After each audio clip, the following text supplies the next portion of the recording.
Yo, how's it going, my ghostling? How are you guys doing tonight? Let me thank all the homies who subbed while I was away. Stars RM, it's good to see you. Thank you for tuning in for 4 months. Welcome back, Stars. I hope you've been doing good. Goken Master, thank you for tuning in for 22 months. Welcome home. Hope you've been having a good night. Welcome back. Meganet, thank you for tuning in for 4 months. Welcome home, my ghostling. How are you guys doing? Stick of Butter, thank you for tuning in for 17 months. Welcome back. How's it going is my line. Also, I guess TTS is broken. Don't worry, I will try to fix it really fast. There's a non-zero chance I can fix it. I love the motto. Thank you, Sir Nibble Fingers. It's been a while since I used my live 2D. I have something special planned for some of those live 2D models that I have. I'll save that for later, though. That's for a welcome back Reiyu surprise. A year of Reiyu. Astro Steve, welcome home, my ghostling. They were for a whole year. Welcome back. Hope you've The been doing old good. model returns, yet something feels different. It feels different, Bag Milk. Thank you for 100 biddies, Bag Milk. Hope you've been doing well, Astro Steve. Here's to another year, right? What's up? How are you guys doing? Let me turn TTS down a little bit. Hope things have been well and almost a year of Reiyu love. Thank you, Yule. Welcome home. Thank you for 11 months. Welcome back. Vague X, thank you for the time for 15 months. Yeah, I got nothing. I was going to try to make a pun. What is it, like sweet 15? Welcome back, Vague. Hope you've been doing good. Feels different. What could possibly be different about it? Actually, these are the re-rigged 2.0 Reiyu models. So there's a couple of things. It's bouncier. The mouth is a little bit different, which I have to get used to. The boobies are a bit shinier.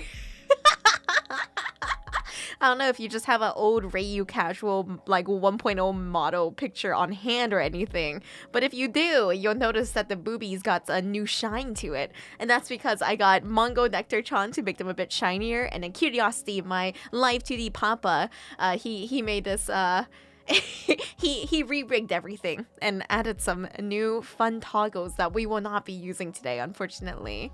Shoe polish booba, they're just very shiny. I'm sorry, I spilled all this lube on me right before stream. You understand, right? It happens all the time. Oh dang, why don't worry about it. I'm not sure why this moves me too, but here we go. Why back to older model? Why not? It's been a while since I used the casual model. It's been a while since I get to wear my casual clothes. I need to let these guys out to breathe every once in a while, you know? Lube doobie spilling on booba. A very casual experience. Oh, what? You thought I was a guy? I'm not. I don't know what else to say. A casual streamer. I know. I can't believe I gave up competitive ranked streaming for the casual life. You wear clothes? No. I'm kind of ass cheeks out right now, actually. That's the best part of like streaming with a VTuber model. You can just sit like, you know, boobs out, ass out. Who's gonna know? Nobody. The only thing that matters is like as long as the phone can track your face, you're good to go. Yeah. You guys would do the same. My poor chair will know. I am very devastated to reveal that like after one Loot Club stream, my chair was permanently stained. This chair's been through worse. It's fine. It will live through this. It will live through this. It's lived through worse. It's lived through worse. It do be like that. Yeah. It do be like that. Hey, Color Geist, how you doing? Homies, check out Color Geist. They're an amazing music making homie. Actually, the song you're hearing in the background right now is by Color Geist. These things do happen. I'll have you know I'm fully clothed during streams. Okay, speak for yourself, buddy. Good for you. Color Geist. Happy Pride, everyone. Happy Pride Month, homies. Let's see. Has anything super exciting happened? No, apart from like pneumonia recovery for me. Spider-Verse was amazing. I will keep plugging that until everyone here fucking watches it. It is so good. I thought that I was tired of superhero films, but Spider-Verse rejuvenates me every fucking time. The what demo, Lloyd? The Twink Bloodborne demo? It's been like, what, 8 years since Bloodborne released? Where is like the porn parody? It's all between now and last stream. I'm glad, Surgeon Nipplefingers. Isn't it good? Isn't it amazing? Isn't it the best superhero show, like a movie you've seen in a long time? I mean, there's some good like satirical superhero shows like The Boys or Invincible, but God, nothing hits like a good old like meta superhero movie, you know? Pretty sure there's a doujin. Everything has a doujinshi, but the porn parody is different. A whole game, one where I get to fuck the porcelain doll. The porn parody is also PS4 exclusive. Is it also capped at 30 FPS, Peanut? This is so sad. Bloodborne homies get nothing. Oh, Japanese Spider-Man shows the next one. Oh yeah, Bagged Milk is gonna be hosting a Japanese Spider-Man watch along in a Discord. Hope you guys will join us for that because I'm kind of excited for it. I don't know if you guys seen any clips from Japanese Spider-Man, but it's like really fucking funny. It's really good. Nothing as it should be. The PS1 D-Make and the racing game. If I tried really hard, I could fap to either of these. You guys remember Duper Man? I remember Duper Man. That last episode was crazy. Anyway, homies, get those channel points in. Let me say hey to you. And today we will be playing Bloodborne. We're in the DLC. We beat Lady Maria last time pretty much by purely parrying.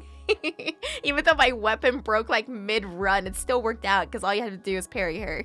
And she's pretty easy to parry. Alright. And now today we're fighting like this orphan guy. All I remember is he's an orphan. He swings his placenta around. His second phase has like wings. I wonder how long this is gonna take. We'll find out. How bad is the orphan? It could be worse, right? Anyway.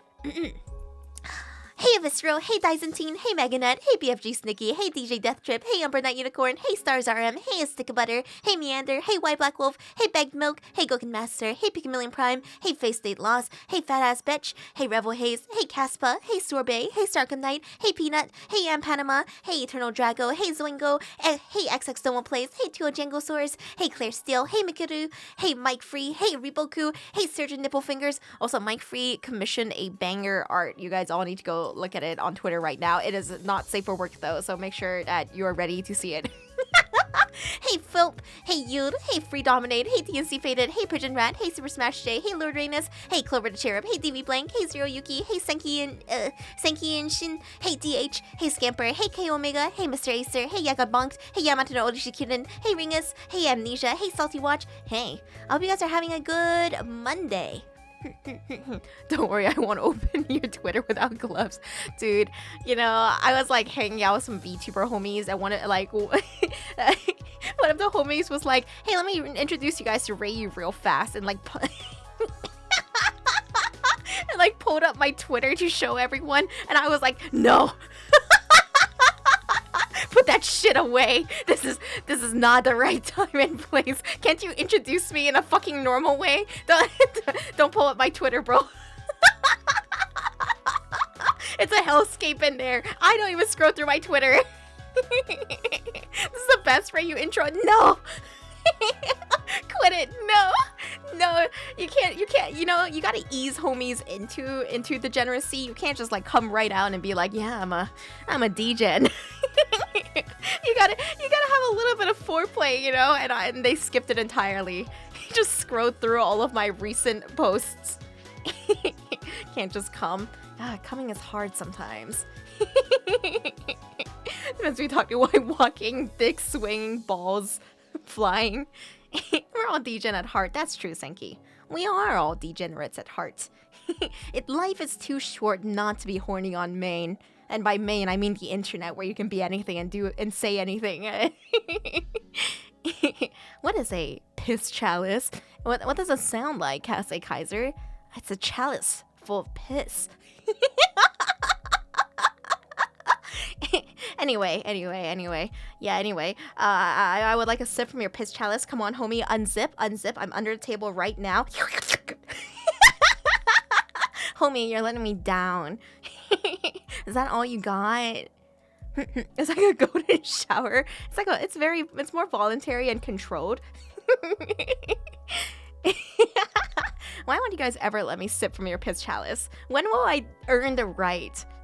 You're gonna suck out all of the pee? Yep, directly out of the ball is where it's stored. Alright. Got me some water. I got Bloodborne pulled up on my other monitor. Actually, hang on, I have to toggle that. Why is it so hard to... There we go. Get the hose. I do love when people like describe it like pushing rope. I think that's hilarious. It's just such a visual description. I immediately know what you mean. It's like when you say like waffle stomping. I'm like I didn't know what that was, but I can picture it exactly. Pigeon Rat is right. If your balls suddenly feel lighter, that means I attacked. Usually in your sleep. And if you fall asleep next to me, there's 100% chance you'll wake up with testicular torsion. I'm sorry. I don't make the rules. You drink piss for survival in the wilderness. I drink piss because I enjoy it. We are not the same. That's why I wake up in a puddle of sweat 5 pounds lighter. 5 pounds. You generate 5 pounds of piss in your balls, bro. You should go to a doctor about that. Hey, Gabrigo. Hey, Eventual KO. Homies, I need to make my usual announcement that I am recovering from pneumonia. So this stream can ends whenever it ends. Might be short. Just a little warning. And we're good to go. 420 Kaze, welcome home, my Ghostling. Thing returns for 9 months. It's our baby month. Let's name it Gwen. Hope you've been doing well, 420 Kaze. Welcome home. Maybe killing the orphan will cure me. I hope so. I'm a bit worried because last week when we were playing, everyone was like, this orphan sucks. This is the hardest boss in Bloodborne. So, I'm sure we'll have a good time.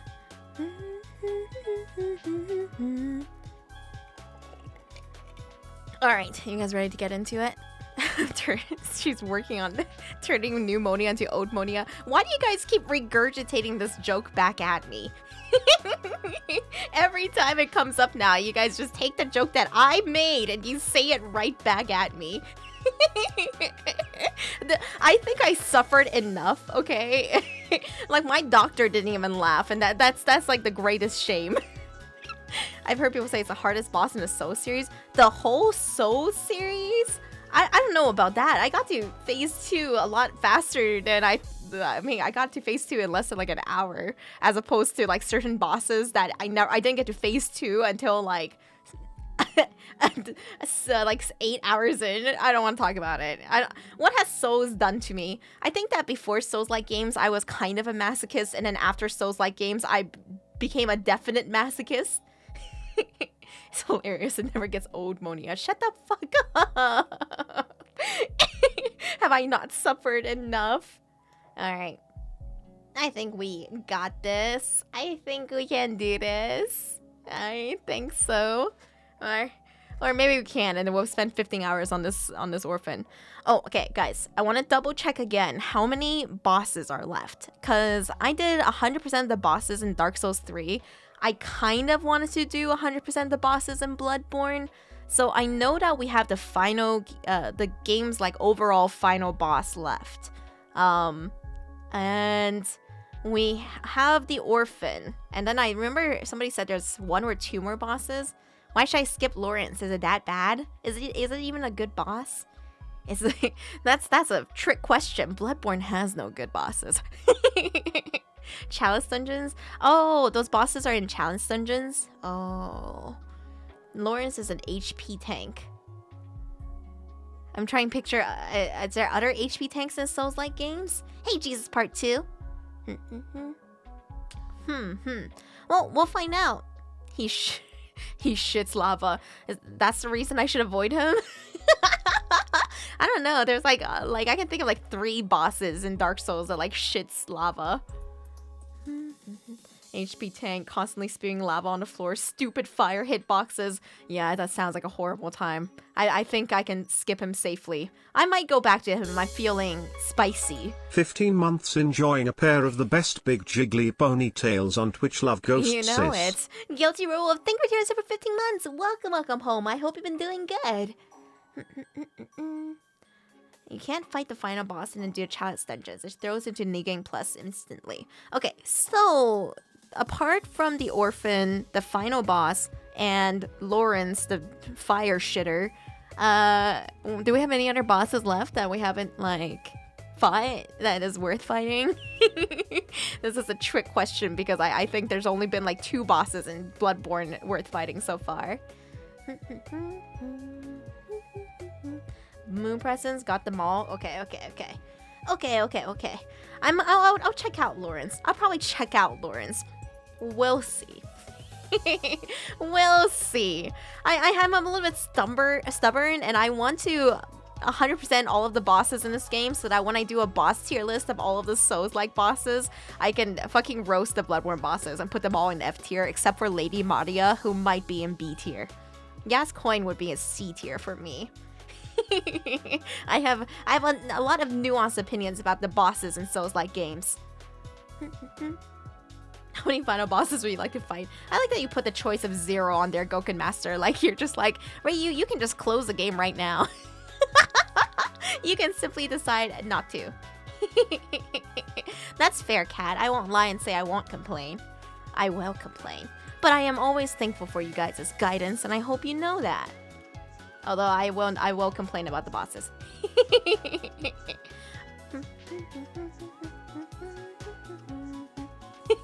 Love the honesty. Dude, I just don't think it's... Listen, I went to a similar size streamer, not a VTuber. I went to watch somebody play Sekiro. They were a similar size to me. Dude was raging, tilting, screaming, banging his controller against the table. And I'm like, man, I can mildly say that I don't like a boss, and you guys act like I'm this guy. And it made me go, you know what? Fuck you guys. I will complain about the bosses. My complaints are pure. If people will watch this guy bang his controller against the table, you guys can handle me saying, hey, this boss kind of sucks. The Kinghurst Castle, I think I have, Meeker. I'm pretty sure I have. Is there any? I think I've been to most areas here. It's not the size of chat, but the size of table flip. Disproportionate reaction from chat. It's not fair, Gabrigo. It's not fair, and I will no longer put up with this. I will express how I'm feeling. I have been to castles where I got a katana. Yeah, thanks. I forgot every single place here. I'm going toxic. Yeah, I can't deny it. I think that I have so much rage inside because I don't have an outlet like I did as a kid. You know, when I was younger. I had like League of Legends and Modern Warfare 2, but I don't have those games anymore. I don't have like a PvP game to get uber sweaty in and let out all of my angry feelings, so I'm just gonna let it all out on these mediocre Bloodborne bosses. Bloodborne's on a pedestal because it's so good. Yeah, sure it is. I'm kidding. One day we'll watch the Bloodborne lore video and I can see that the lore is good or not. Maybe I'll say it isn't this good. model's cute. I forgot it's been so long. Thank you, Ren, for Also, the we tiers all for 3 rage, months. you good Lamau. We all rage. I know, right? Yeah. Literally ignore half the game. Hey, you knew I was going to do that going in, and if you didn't, I don't know why you're my mod. Hey, Ruprecht. Nella, stop trying to vicariously abuse me. Nella abuses me all the time. Since the olden days. Yet? Then we find out Bloodborne is the best RPG of all time. Dude, I'm saying I will, if the lore is good, I'll say it's good. And if I don't think the lore is good, I will say that I don't think it's good. I'm not gonna lie to you just to make you feel better. Chrono Senpai, thank you so much for gifts up to Nella. Thank you, Chrono Senpai. I think Bloodborne has the best design. I have always said that the architecture is beautiful, and I really enjoy the grim kind of like look to the game. I have no clue what the fuck's going on, but the architecture is great. Welcome to London. You should lie to us, it will hurt us. No, I'm here to twist your balls. Bloodborne is automatically annoying to you because it's a PlayStation exclusive. That's fair. It's a little bit annoying that it doesn't have like that is like capped FPS. Hey, Ground Pounder. You should and will speak your truth. Thank you, Red. I will speak my truth. All we need is Maxtor's interpretation of lore. True. All we need is to like marathon all of Maxtor's videos. We will become enlightened. We will be able to think in like 4 times speed afterwards. Seen a lot of the Bloodborne architecture in Elden Ring? I disagree, Peanut. I played through Elden Ring and I didn't see the same architecture here. True, Bloodborne is indeed a video game. That is a truth, Bagged Milk. Bloodborne certainly is one of the games of all time. Nice new motto. Thanks, Ground. It actually is new. My boobs are shinier. Bloodborne has fantastical design and lore. Its combat is a new, interesting take on Souls combat, but a lot of bosses are fantastic in lore sense, but are painful or unfun to fight. I agree with Gouken Master and could not have said it better myself. Gouken Master is simply correct. I like went into this game and the homies who recommend this game, I like was always very clear with Souls-like games that I play these as like boss rush games. Not exactly. I just like fighting bosses. Everything in between is confusing and unfun to me, so I skip it. But if it's fun to you, I get it. But I also don't think you can say that the bosses in this game are good. I just don't think you can, dude. I fought through them. I mind-numbingly, painstakingly, milk-tittingly, like I fucking fought through it. And now I can say those bosses were no fun. Alright, let me move us over to the gamer screen, where we will game and play Bloodborne. I'm trying to bide myself some time to gain more energy.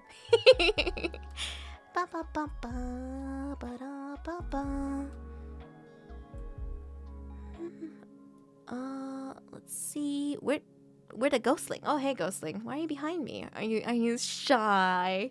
Come on, get in front of me. Good job.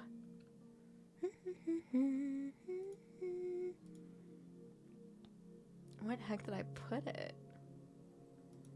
Oh, I see. I put it here. There we go. Now we're good to go. She hums the theme. Color, I hum along to it every single stream. I'm not even kidding to you. The theme you made for me lives in my head rent-free all the time. Hey, Baked Papaya. Okay, Bloodborne time. I might have to move a whole bunch of things on my table since this is on a separate monitor than my main monitor since I have it hooked up to a PS5. So this might be a bit scuffed for a second.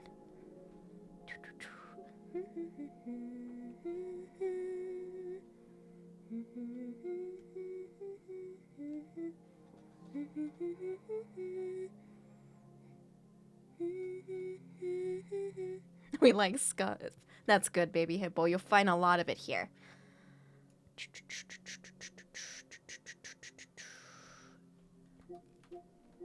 Alright, here we go. I wonder if the game's gonna yell at me. I wonder if I closed the game properly last time. I might not have. I tend not to.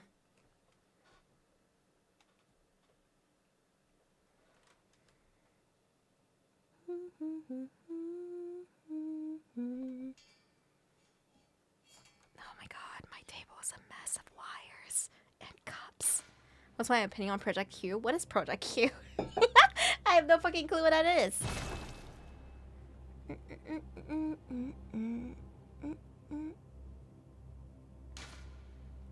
Continue. I can actually probably move my water cup closer to me.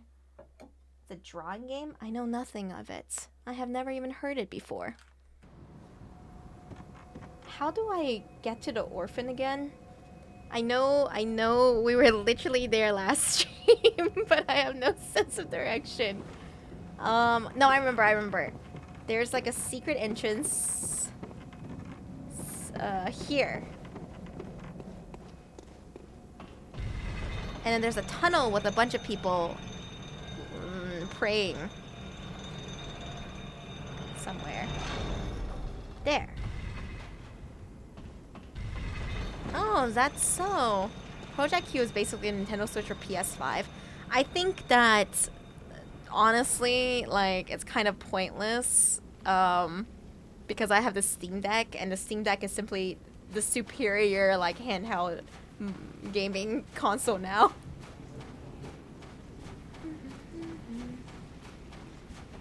Okay. Hey. Orphan of Costs. Ah!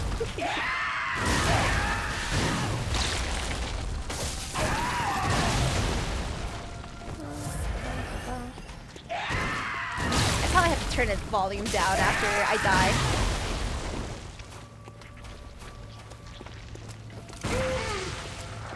No riposte? No riposte!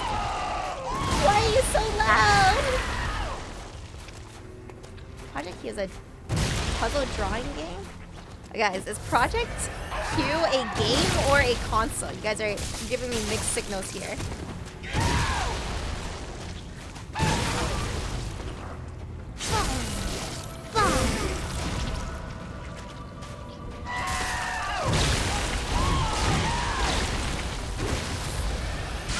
Oh shit, I didn't see him do it.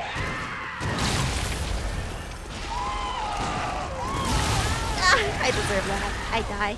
It's a console? Huh. I think it's interesting for PlayStation to release.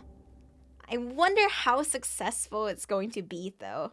It's very bold for them to release that after the Steam Deck has already had so much time to, I don't know, like, be successful. It's a bold move. Alright, let me fix the volume so that it's not just him screaming like Ludwig in our ears, killing us instantly. There we go. Ah!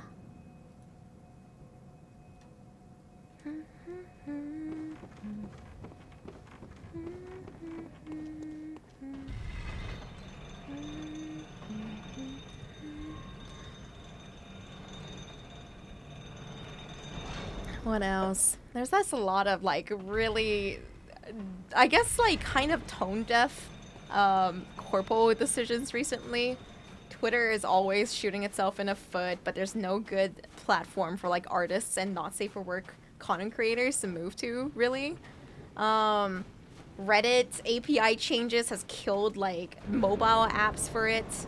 And so a lot of like subreddits have gone dark in solidarity and in protest of these API changes. I don't know. I just don't know what it is about big corpos and being totally tone deaf.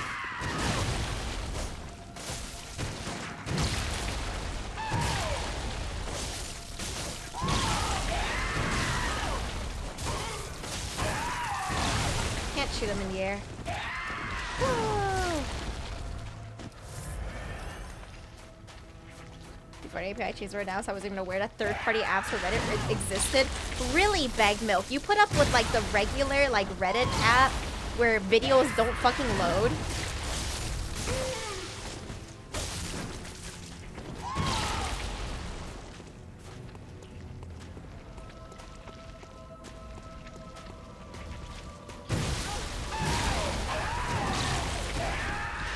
I die.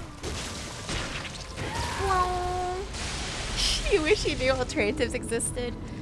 So one of the most notorious like Reddit's mobile apps is Apollo, and it's only for iOS and so iPhones and iPads and stuff like that. It's very good. It's highly customizable. The developer has been like a long time. He has been working on it for a long time, and then he reached out to Reddit during these API changes, and like the person who responded was so stupid. Was just like, you know what? Your app isn't efficient. And then the guy who made Apollo like slapped his fat cock on the table and was just like, my app isn't efficient. And he released the source code for the app for everyone to see just how fucking efficient it was. I don't know, dude. Just such a fucking Chad move. Yeah, the app that I use, because I don't use iOS, is this app called Joey. But that app is probably gonna die with these API changes. The developer of Joey was like, "Hey guys, how much would you be willing to pay for like a monthly price to use Joey?" And I was like, dude, I don't know if I would pay to browse Reddit is the thing. Reddit is like my doom scrolling tool, you know? I don't think my life is better when I'm on Reddit. I literally just do it to just scroll and lose myself in the sauce. So I think this is as good of a time as any to decide I'm gonna go touch grass. I'm gonna go touch grass for real, for real. These API changes has forced my fucking hand. Not the grass touching us. I'm sorry, Asterix. It's the only way. Going out feels nice. I've been going out a lot, actually. Trying lots of new things. Getting out of my comfort zone. Ah, shit, that was janky. Grass isn't real. Ooze is onto something here. What is fake grass called? AstroTurf, right? That blew my mind as a kid to learn that grass could be like the grass from like soccer fields and stuff is like fake. I don't know, dude. Like you just don't think about it. Ouch. Well, I'm dead. Oh, not dead.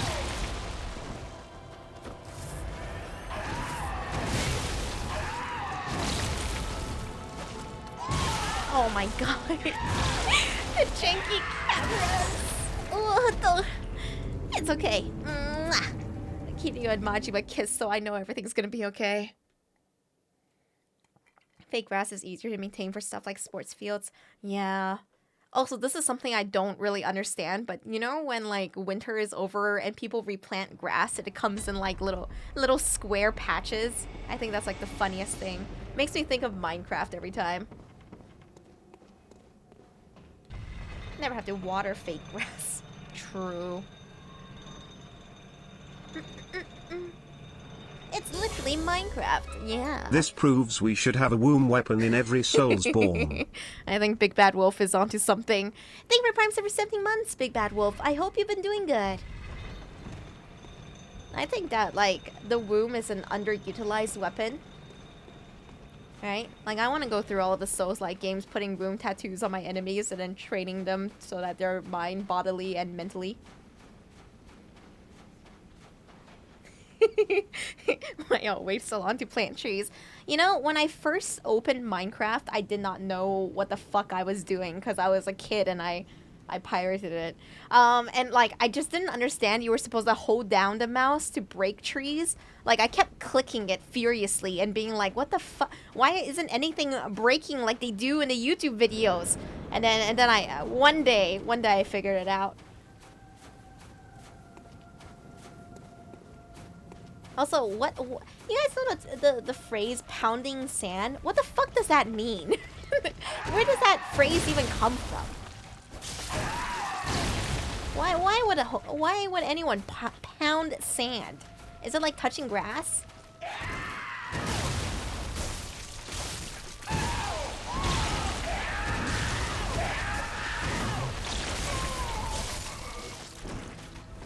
It means run.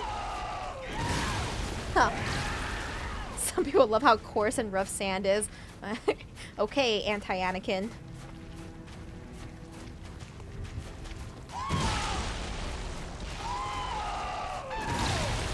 It means pointless menial labor. That makes sense. That is what pounding sand is like.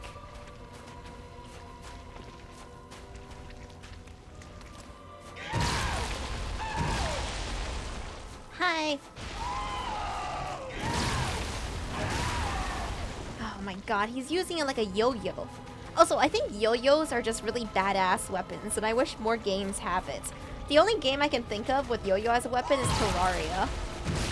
Ugh.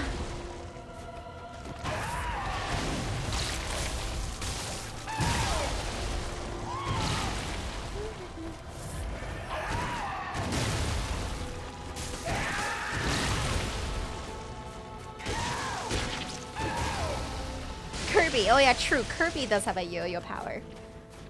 I played a lot of Kirby as a kid, but none as like an adult. What? Did you throw that at me? Yeah, you are.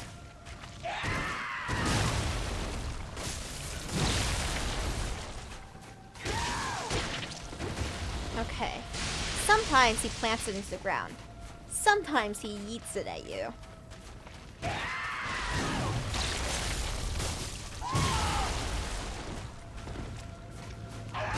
Take care, FaZe.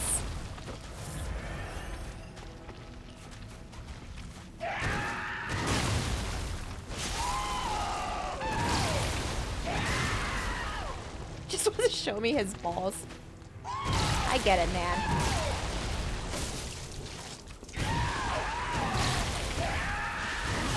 No. Just trying to get behind you so I can heal.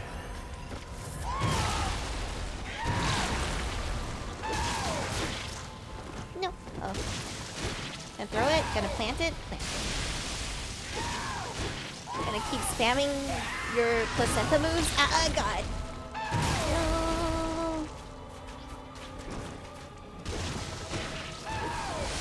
Oh my God, really? Okay, I died. He kinda do, Bag Milk. He kinda do. Attacking with his ball sack. This battle would be like 7 times sexier if he was attacking me with his ball sack. But no, dude, it's just some dried out placenta.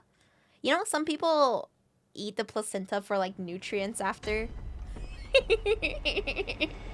It's somewhat archaic, you know? People used to do that, and then like mom groups are fucking nutty nowadays, and they decided, hey dude, you know, like fuck the fact that we have like modern medicine now and like modern foods and better things to eat than my own fucking placenta. I am gonna eat my own placenta. That I've decided to do this.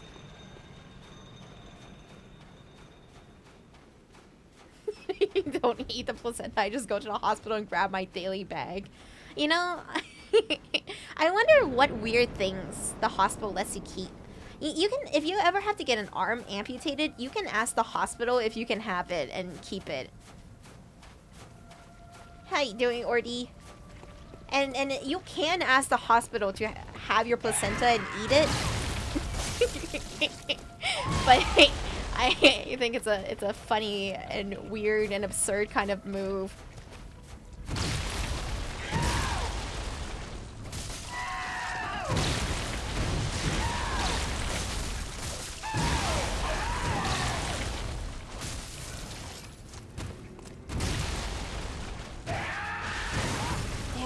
What? It worked? Nah. Nah.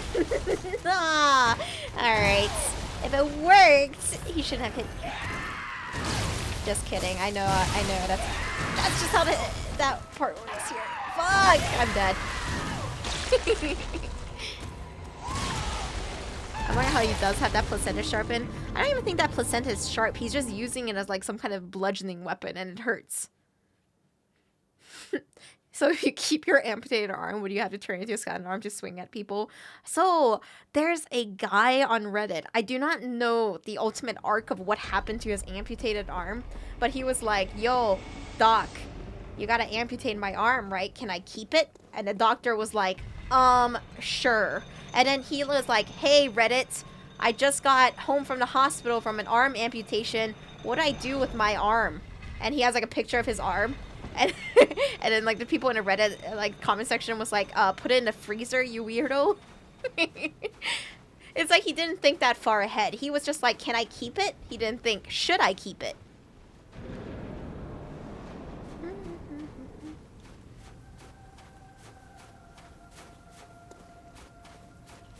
Oh, Zoingo, it's so rough out there. I would have told him to resin cast it. It's not a bad idea, Ventro KO.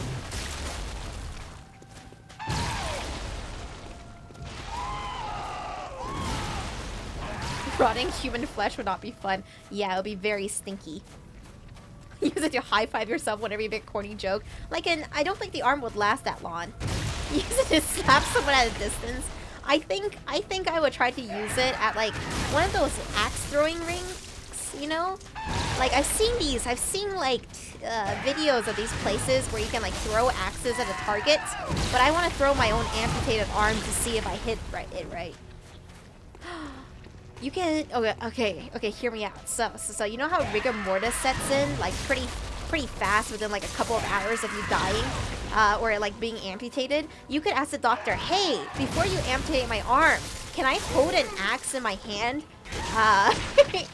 And so when the rigor mortis sets in, you get this like weird boomerang axe weapon. I think this is the fucking move here, bros. I think this is what you should do if you have to get an arm. Oh, fuck! If you have to get an arm amputation. I died. Severed arm shuriken no jutsu. Guys, are you telling me you don't think about this? Good Kabuki, welcome home, my ghostling. Stop bonking me. Thank you for your support 17 months. Welcome back. Hope you're doing well. That's the dumbest, smartest idea I've heard all day. If any of you guys have to get your arm amputated, I hope you will consider my brilliant idea. I hope you don't, but if you do, I hope you keep this in mind. Ordy asks, if they have to amputate my balls, do you want to keep them? Yes, I do. Please. I'm gonna open up a P.O. box just to receive your balls, Ordy. I'm expecting them by next week. Oh shit. Please don't die. Okay, we're good. Took a little bit of damage, but we're good. Over here. Balls in a tiny sack. Okay. I don't know if I should share this with you guys because it's kind of cursed.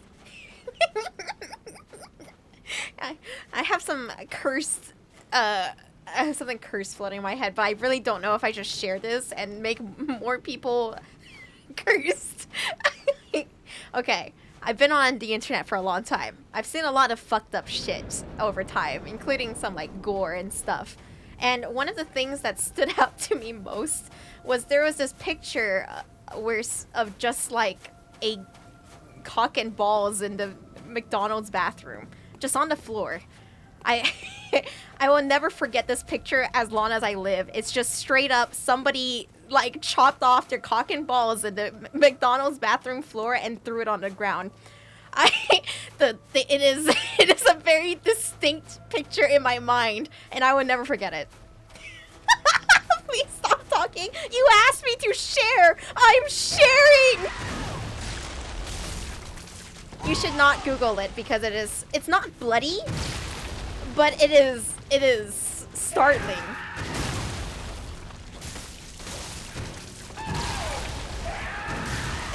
This is worse than I expected. I fucking told you it was cursed, okay? This is on you. Sharing isn't caring here. Damn. You can't be a part of my pirate crew. See, you guys couldn't handle the knowledge of the three-piece. The three-piece? The three-piece is real! And it's in a fucking McDonald's bathroom. Shut up, DH.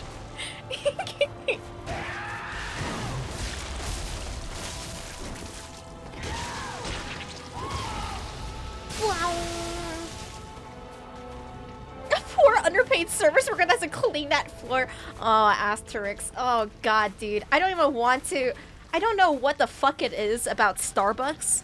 But I used to work at a Starbucks, and you cannot pay me enough to go back to Starbucks and work there and clean the bathroom again. I don't know what it is, but people just shit raw at Starbucks.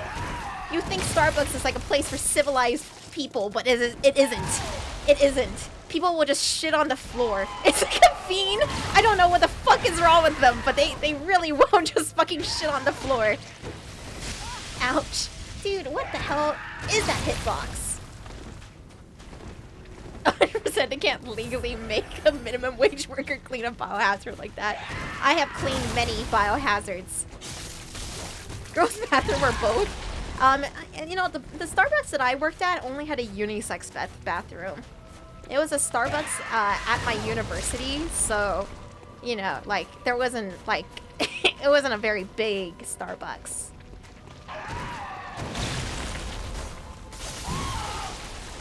damn, I'm being punished for my greed.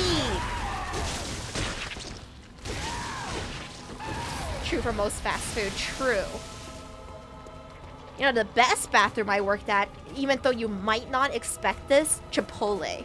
Chipotle bathrooms, clean.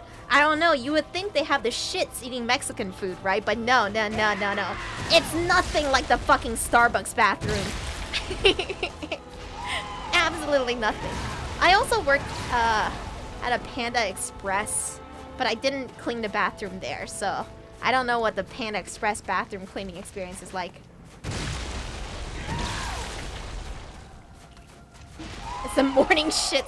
I swear to God, I have no fucking clue what's going on at Starbucks, but people there just shit weird. Never had a real job. Lloyd, big on you to admit that. I had to work a lot of jobs. When I say that, like I lamented missing out on cleaning Panda Express bathrooms. You know, working a lot of jobs back in the day sucked. I had to do it to make ends meet and afford university. But the good part of it was I got to meet a lot of people. And I do think it shaped my overall, like, worldview.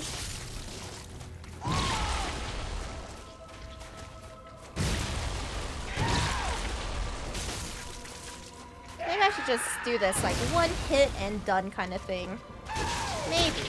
I wonder where I have opportunities to be more aggressive. I die.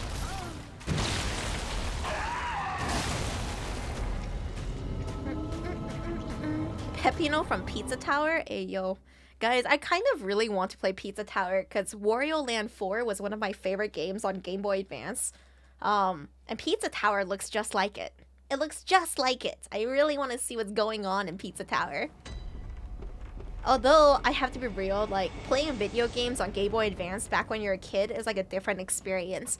Like, I don't even think little me understood that there was objectives in games. She just opened the game to play the game, you know? They don't anybody's bagged milk.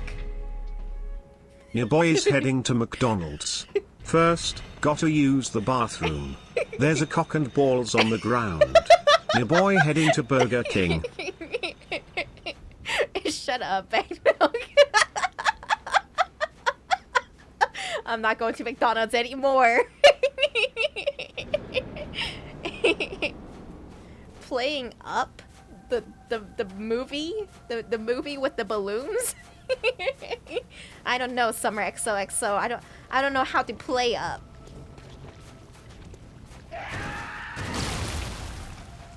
You know, I will stand by this. Up is a mediocre movie. The best part of the movie is like the first 5 minutes where you get like that heart-wrenching like montage, and then the rest of it is just generic like Disney/Pixar movie. Right? Like that you can't define a movie by its first 5 minutes.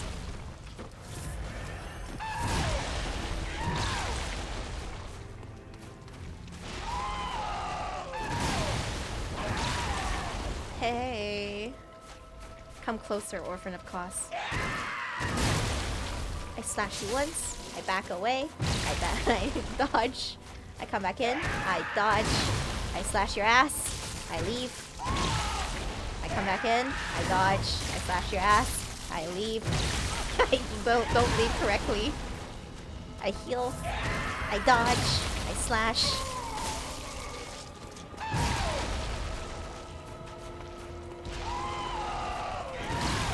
I think I'm gonna start just trying to get closer to him, even if it means I die faster, because this boss fight is painfully long already. They might be his Grim Reaper. Yes. That is indeed yes, my now I routine. can tell my ex to go to McDonald's to eat dicks now, Kappa BRB. I must send a text, I shall share the response from her later.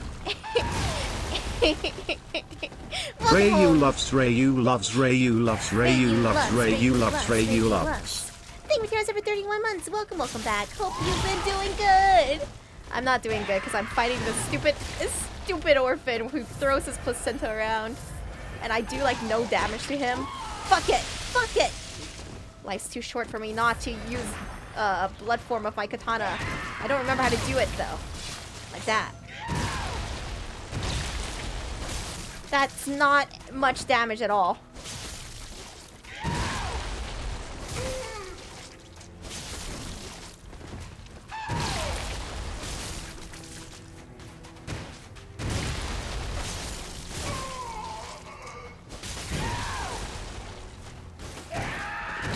Ouch! Never mind. I put my blood away. Thank you, Reiyu. Dodge at the last minute. Didn't even dodge through. Ah, shite. God, this hitbox sucks!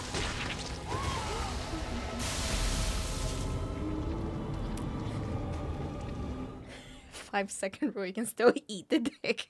Guys, I don't want to think about the fucking cock and balls on a McDonald's bathroom floor.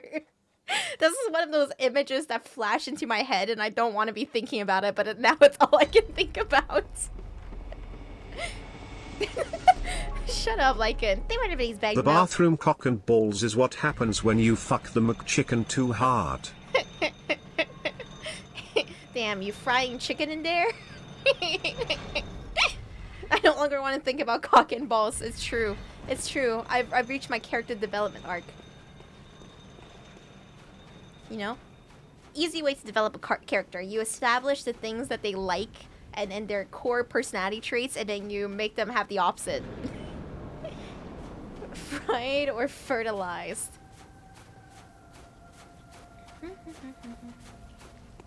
Let's talk about vaginas now. You guys know the clit? They were going to name a clit orgasm the Whippler Tickler. It's a real shame they decided not to do that. The reason why was the person who discovered the clit was Dr. Whipple. And they were like, hey, what if we called this the Whipple Tickle in your honor? And Dr. Whipple was like, please don't. You're messing with us. The clit isn't real. True. It's about as hard to get to the clit as it is to get through Bloodborne. No, my dodge. Oh, I died. God damn you, Dr. Whipple. You could have had it all.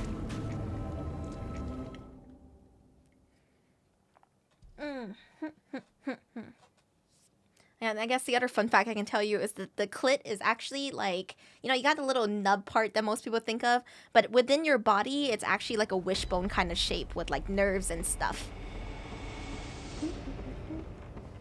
I don't know, fun fact, it looks kind of fucking weird. For clit to be real, women would have to be real. I know, right, Ooze? Imagine a world where women are real. That'd be too crazy, though.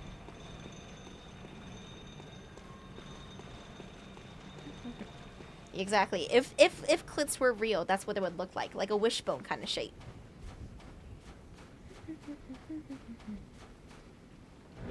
Did I get that fact from a girl manga? No.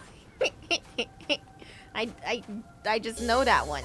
Crazy Vana, Reiyu loves. Reiyu loves. Welcome back, Crazy Vana. It's our second baby month. Let's name it Miles. I'm still thinking about Spider-Verse, bro. I'll never stop thinking about Spider-Verse. It's so good. No! That hitbox is stupid! And you should be ashamed. Somehow no she knew what I meant and I'm having the time of my life. Lol shit, she is calling this might be the best night of my life, Kappa.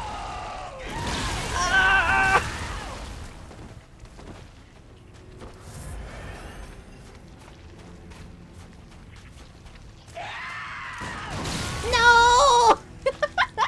I thought I could parry that, but I was foolish. I was wrong.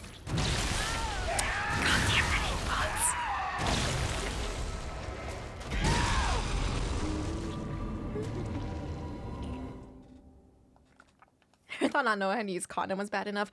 I think there's no shame to not knowing how to use a condom, to not knowing where the clit is. It's because sex ed is like fucked up and like everywhere. everywhere. There's not a single good place to learn about sex except the internet. You know, the real like learning about sex experience for like homies like you and me is we see it in hentai and we're like, is this real? And then we find out no, it's not fucking real, but god, we wish it was. But now we've been ruined by hentai already, so it's the only way we can get off, right? Right guys? Right? That's how it is, right guys? Right? So true. Yeah, so true, bestie. Yeah, there's the approval I needed to realize I'm not fucking weird. Yeah, that's the only way. That's the only way. Look at you problem. Nope. I have approval. Somebody said same, and now I'm not the weird one. Yeah, I'm not weird at all. This is most people's experience.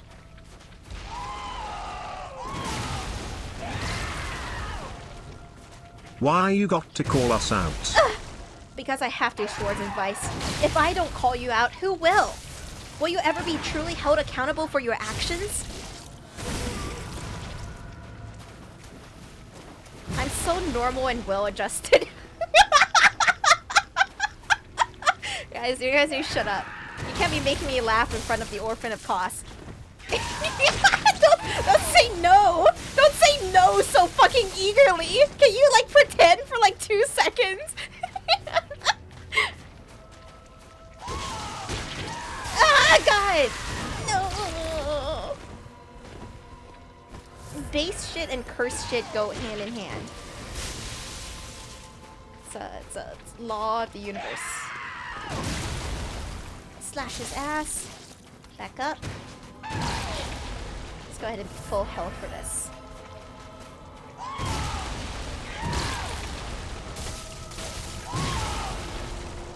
Sometimes hitting him twice really is me risking it all.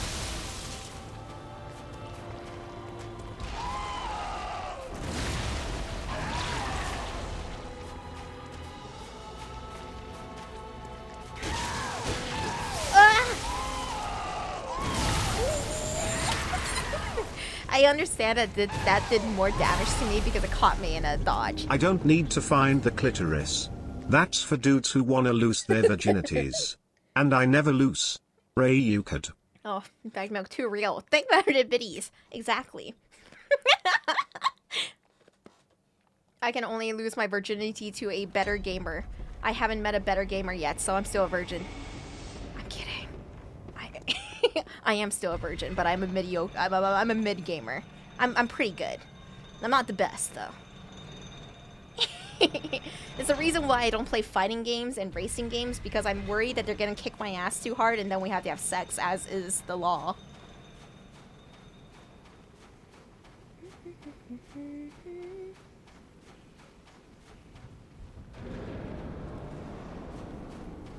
The law of the land. These are homie rules here. You lose, you get pegged. That's a law? Yes, it is, Jesse. A law of the land. I hate your hitbox! It's so stupid! Fuck you. I got tilted. How many racing games did people even stream today? Well, Cobalt Rush, you know, the truth is that the moment that you turn 30 years old, you just wake up with Forza on your like hard drive and you have to play it now. I'm sorry to tell you this, but if you're 30, this is just how it is. I'm so sorry. I know you're not ready to become a full-time Forza player, but just count the days till you're 30 and then it happens. No, I don't want to play Forza. I'm 26. Well, you got 4 more years. Also, like, Mario Kart totally counts as like a racing game. And everyone plays Mario Kart except me, because I suck at it and I'm tired of it. I hate it. I am big bald enough to admit that I don't play Mario Kart because like I suck at it and I'm tired of getting my ass kicked. What age does it take to play Gran Turismo?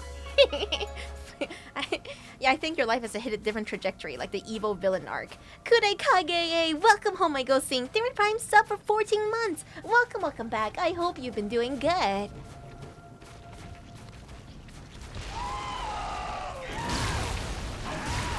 Hey. Dang, that should have parried. Absolutely should have. The Japanese servers in Mario Kart really kicked your ass. Oh, banana bread, you know? You think you're good at a game, and then somebody with like an Asian name shows up in your lobby, and you realize you have never been good at games. You have only deluded yourself. You know? It's like playing Overwatch and you see the Asian name, and you're like, yep, I might as well FF right now.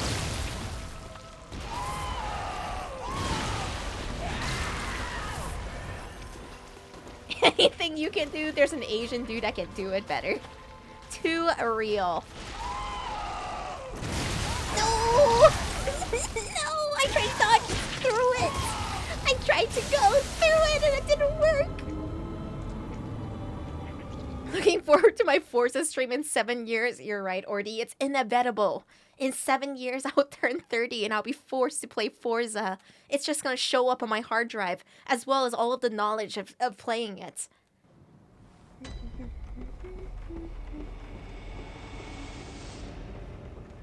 Hey, Q-Talk. Whoa,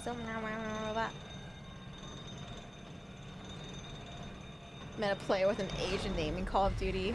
You know, the thing about shooters is like, yeah, like, there's too many people in the lobby for you to feel personally destroyed by this one Asian dude.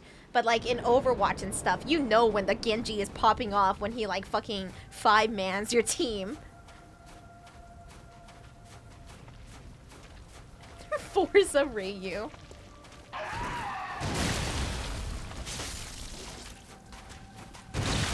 What?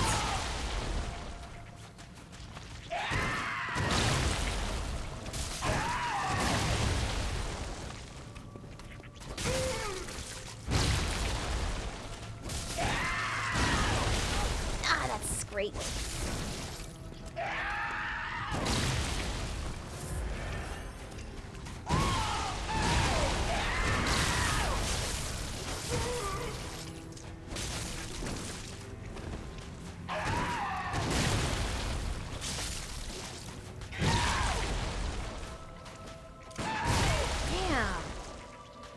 Thinking I can parry that one. And then I eat shit and then I die.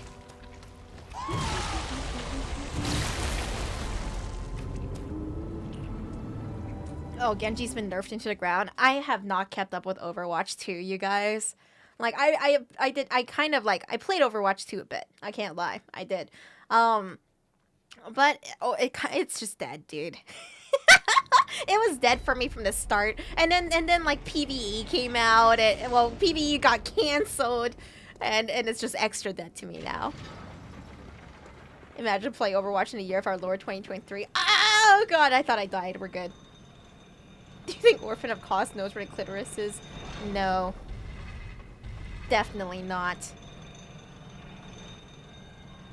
People still play Overwatch? Yeah. It's just like, if I asked you guys for a game nowadays that you can play that feels like Overwatch and it's PvP, and it's not Team Fortress 2 because Team Fortress 2 is fucking dead as much as people want it to come back, it's not coming back, dude. Its servers are fucking dead. The hackers are everywhere. TF2 is not gonna come back, bro. You gotta let it go. Paladins. Ah, you're right. I forget Paladins is an option.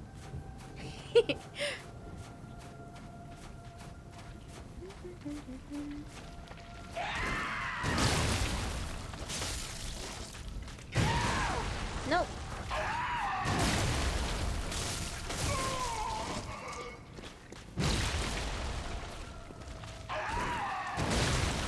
Slash. Nope. I keep forgetting you can't really parry him in the air. Dodged. Slash. Bounce off of his weird hitbox there.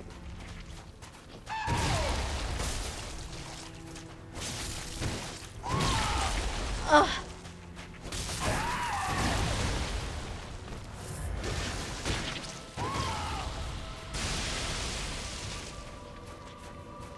Hi. Come closer.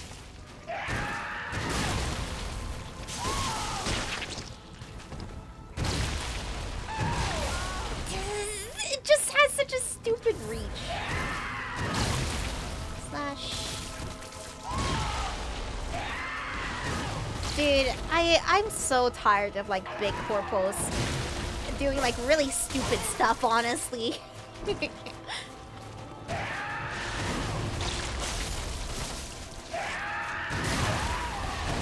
what else can you do?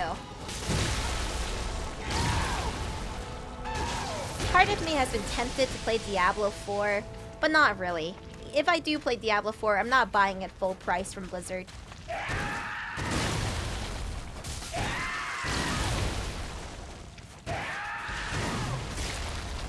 That's what I said, GabWiggle. A lot of corpos are just doing dumb, tone-deaf things.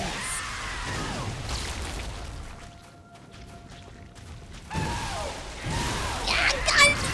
I died. What? Salty Watch is not Diablo? What is it? Is it not Diablo? Diablo. Diablo? It is? Okay, we're good. I'm saying it right. I was like, no fucking way, dude. What the? I can't even fathom a different way to like pronounce it. Just got a Diablo ad. It's always listening. For once, I'm saying it right. You don't have to say it like that, Riboku. You can say it like, you know, like you're right and you have great tits, Reiyu. Right? There's so many ways you could have padded this.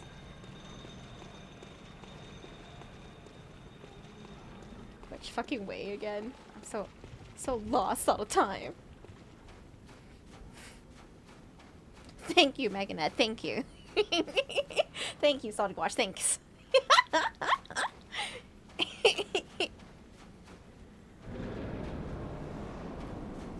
Look at that fucked up moon. Hey, Orphan of Costs.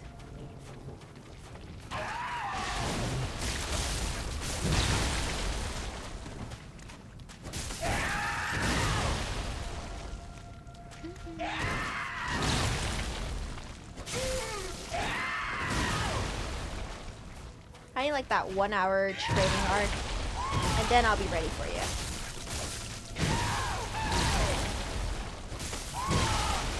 Oh, I'm alive. Magic Pixel.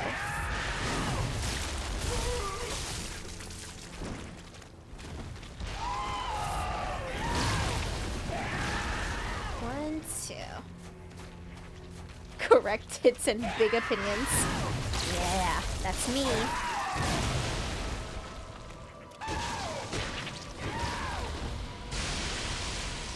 Yes, you tried. If I had the power of the Flash, I would, it was me bury everyone.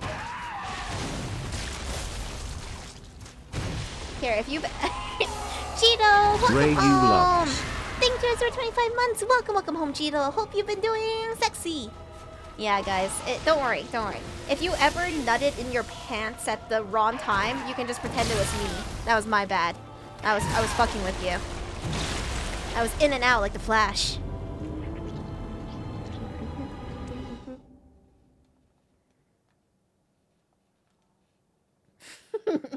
Damn it, Reiyu.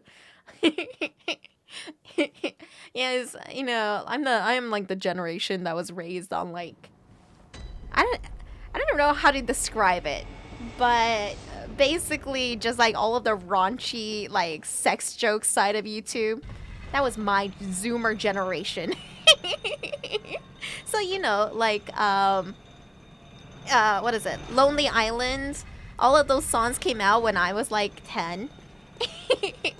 That's like half of my humor now. But also, jizz in my pants, dude. Have you guys ever jizzed in your pants? You have to tell me the truth, please. I need to know.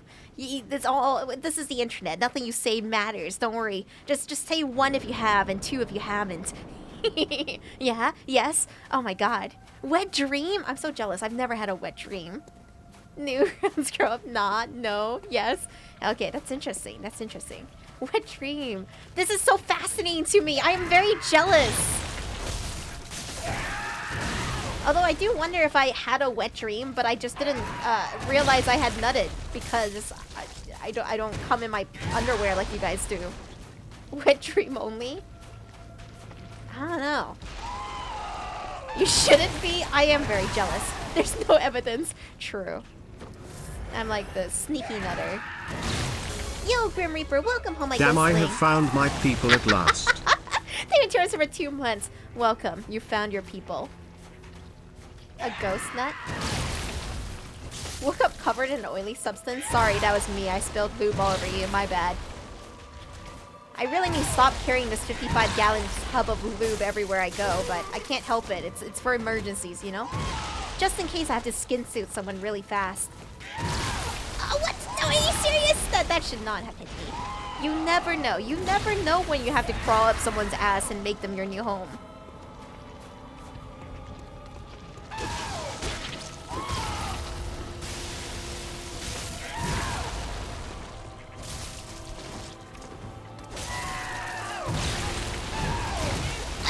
Oh, I'm alive. I'm so dead. No, I'm not. Woo! Carrying a loot bear on my back like a backpack.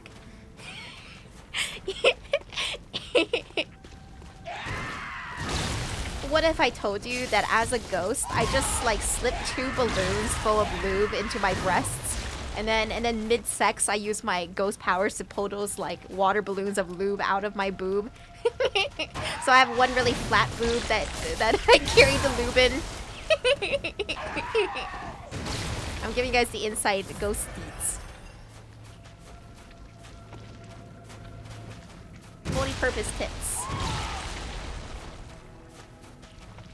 When I was working at Starbucks, this like old lady, like old, like 80 years old lady, like she pulled out her wallet from her like bra, and I I think about it like all the time. I was like, damn, gilfs are real. Like 80-year-olds still fuck.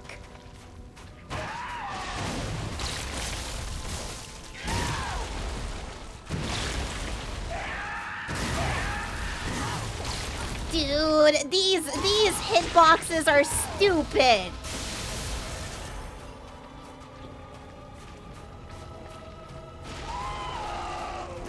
I think it's funny when ladies use their bra to carry anything. Me too, dude.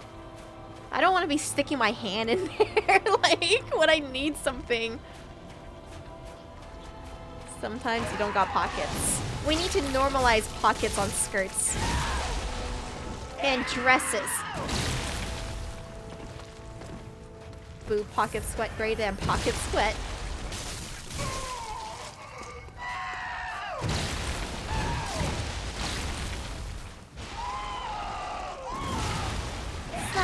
Slash, come to me. Hey. No! No! My fuck! My propose! This prolapse axe is holding a swing. It's a placenta axe, Jito. Kinda gross. Would you eat it? Normalize wearing a robe of many things IRL. Yeah, normalize carrying your ball sack of holding everywhere you go.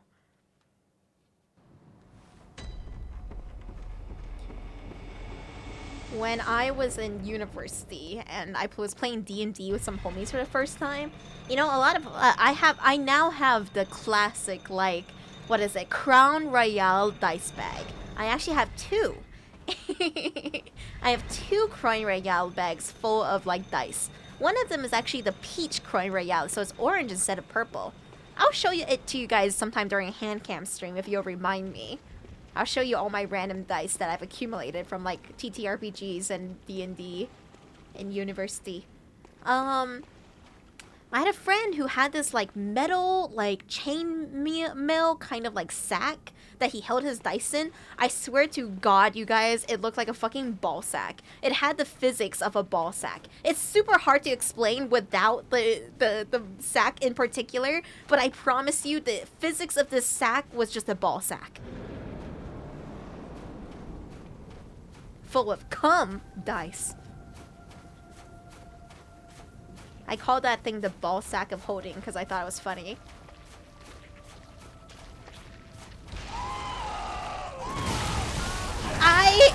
I hate your hitbox. Just kill me. Kill me. It's an end cost in like 2 tries. I'm very distracted. Also, I'm very impatient. I wonder if my weapon's broken. It would be really nice if my weapon was broken and I can go fix it real fast. And I do like twice the damage that I'm doing now because the damage is suffering. Black, a green, and an orange crown royale bag. Crown royale bags are normally purple, right? You don't have the purple one, Cheeto? You know what? I'm gonna go back. I hope I'll remember the way here, but I probably won't. And I'm gonna go see if my weapon's broken. It probably isn't, but a ghost told me can dream. Ooh. I'm also very underleveled, but I'm also too stubborn to go level up. Are you broken? Are you broken or are you just repairable right now? Either way, I'm gonna go to the cum dungeon and fix you up and restock on things.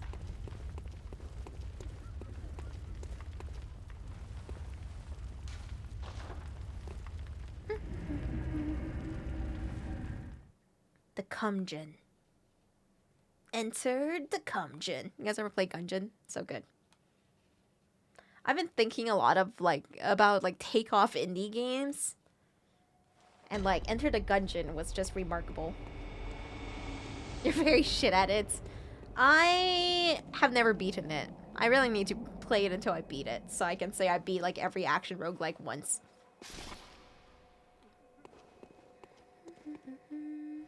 Boop. Haven't played it much. I played it on stream a couple of times. It was fun. I really liked it. I don't think I've played many twin stick shooters before though. So it's kind of interesting. Gotta go repair my weapon first. There's actually a lot of action roguelikes. My goal is to play through like the top 50 action roguelikes and finish like a run once. I thought about doing like a kind of like action roguelike streamathon. Where I have to keep playing the same action roguelike until I beat it one time. And then maybe 100% Hades, because I love Hades so much and I haven't 100%ed it yet. Anime news, is it After School Insomniacs? After School Insomniacs is coming out this season. I'm so excited. It is one of the best slice of life romance anime manga you will ever read. I say this and I am firm on this opinion. It's better than Dress Up Darling because Dress Up Darling kind of panders to like, you know, like when you read Dress Up Darling, I don't self-insert into Marin. Marin is like a dream girl. Like, she's just a dream girl, but she's not real, you know? After School Insomniacs is like a very real protagonist and a very real, like, female protagonist, and it's really good. This way. She's real to me! Okay, Critical. Lighthouse Hut? Marin is real. Yeah, you keep telling yourself that, buddy. Is it an anime romance or a good romance? It's a good romance. It's a bit, it's a little bit of a slow burn. It's quite good. And it's very relatable. Thank you, Sparkster. It's kind of you to say. The premise is that the protagonist has insomnia and it makes him grouchy and unlikable to people because he's just tired all the time, you know? But he just can't sleep. And so he's always looking around school for places to like sneak off to and sleep. And that's when he stumbles upon the female protagonist who has the same problem. And they decide to start an astronomy club and they fall in love and all of that really good stuff. It's a real heart pounder. He's just like, for real. I know, Insomniac gang, rise up.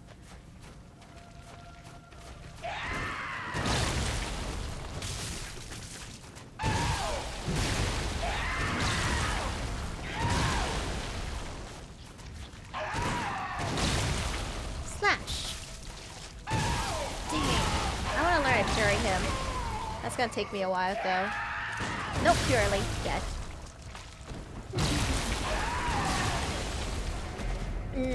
God, After School Insomniacs is gonna be so good. But I'm just not the kind of person to watch anime on like a weekly basis. I've never been, you know? I'm the kind of person to like binge everything in one go. So I feel like I'm gonna wait until the anime season is over. But I also don't know if I can wait because this is one of my favorite manga of all time. Why do they call it oven when you have in the cold food of out hot heat the food? Shut up. She'll host an anime night around July 3rd. Is that when it comes out? I have no preference for dates. Time isn't real for me. I have one big thing I have to do later this month. I also have a doctor's appointment on Thursday. That's when the final episode comes out. I'm so excited. Dude, I'm so excited for After School Insomniacs. Yeah, you know what? Fuck it. Yeah, July 3rd, we're gonna get in Discord. We're gonna binge all of it. It's gonna be so good. As with a newborn, it's kind of a pain. His hitboxes suck. I'm also very distracted by like the weirdest things today. But I will focus. I will fight.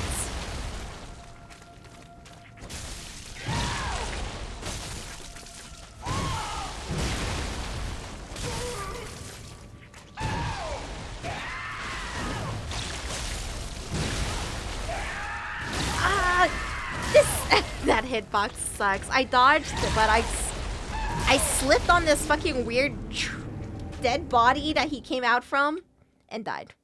Hey, Ghost and a Chance. Shut up, baked milk. This is his mom be nice. No, I stand on his mom. I teabag it.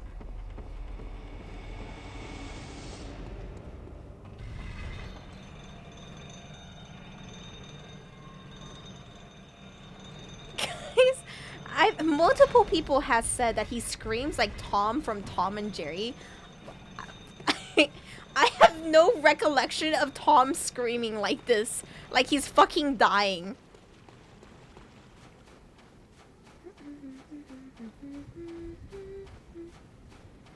There are clips of Tom getting it really good. What? You guys need to show me clips of Tom screaming so that I can understand what you guys are hearing. You know, when one person said it, I was like, okay, alright, weird, but alright. But then two people said it, and I was like, really? Really? This is what you hear?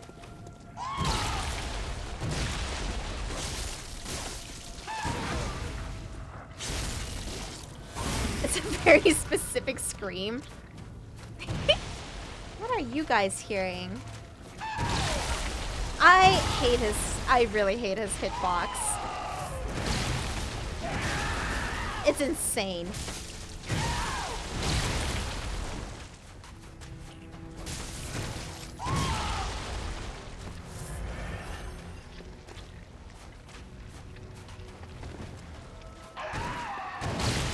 Can you crouch in this game? I wanna teabag his mom, but I can't figure out how to crouch.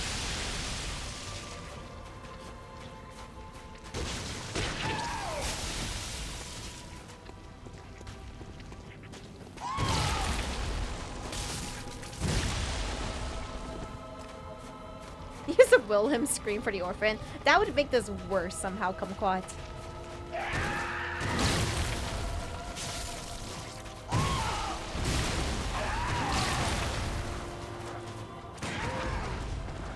Hiya! Wow!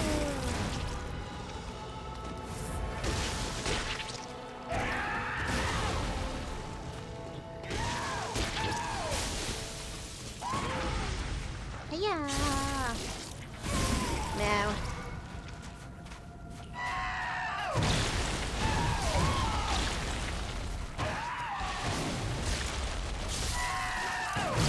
Oh, what? Totally should have parried.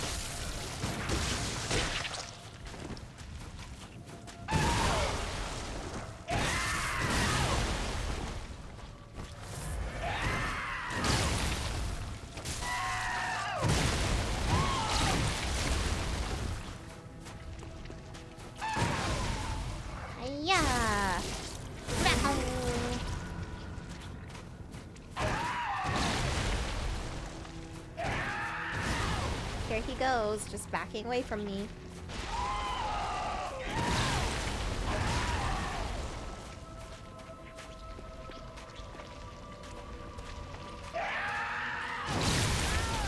God damn it! I rode right into him and died. Okay, let me hear this Tom and Jerry scream so that I can compare it. This might be loud. I'm just clicking on this link DH sent.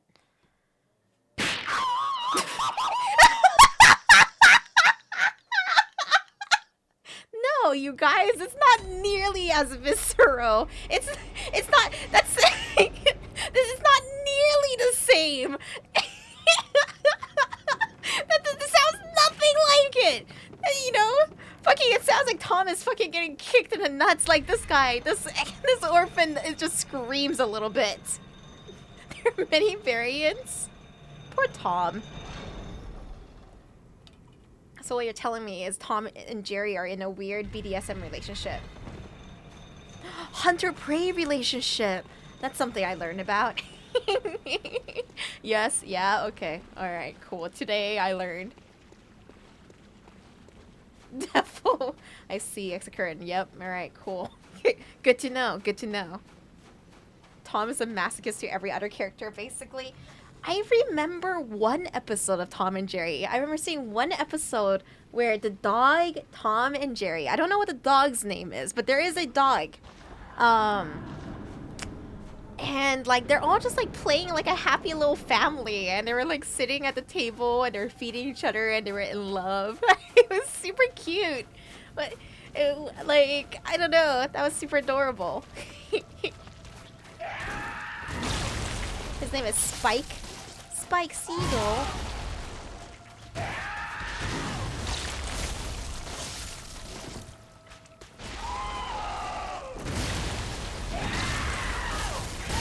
Oh shit, 3? 4.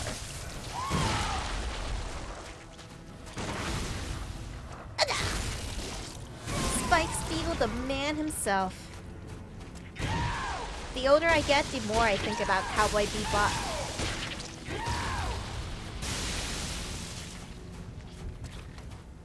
I always have a soft spot for bounty hunters, you know, because like life really is just a mad scramble to have money.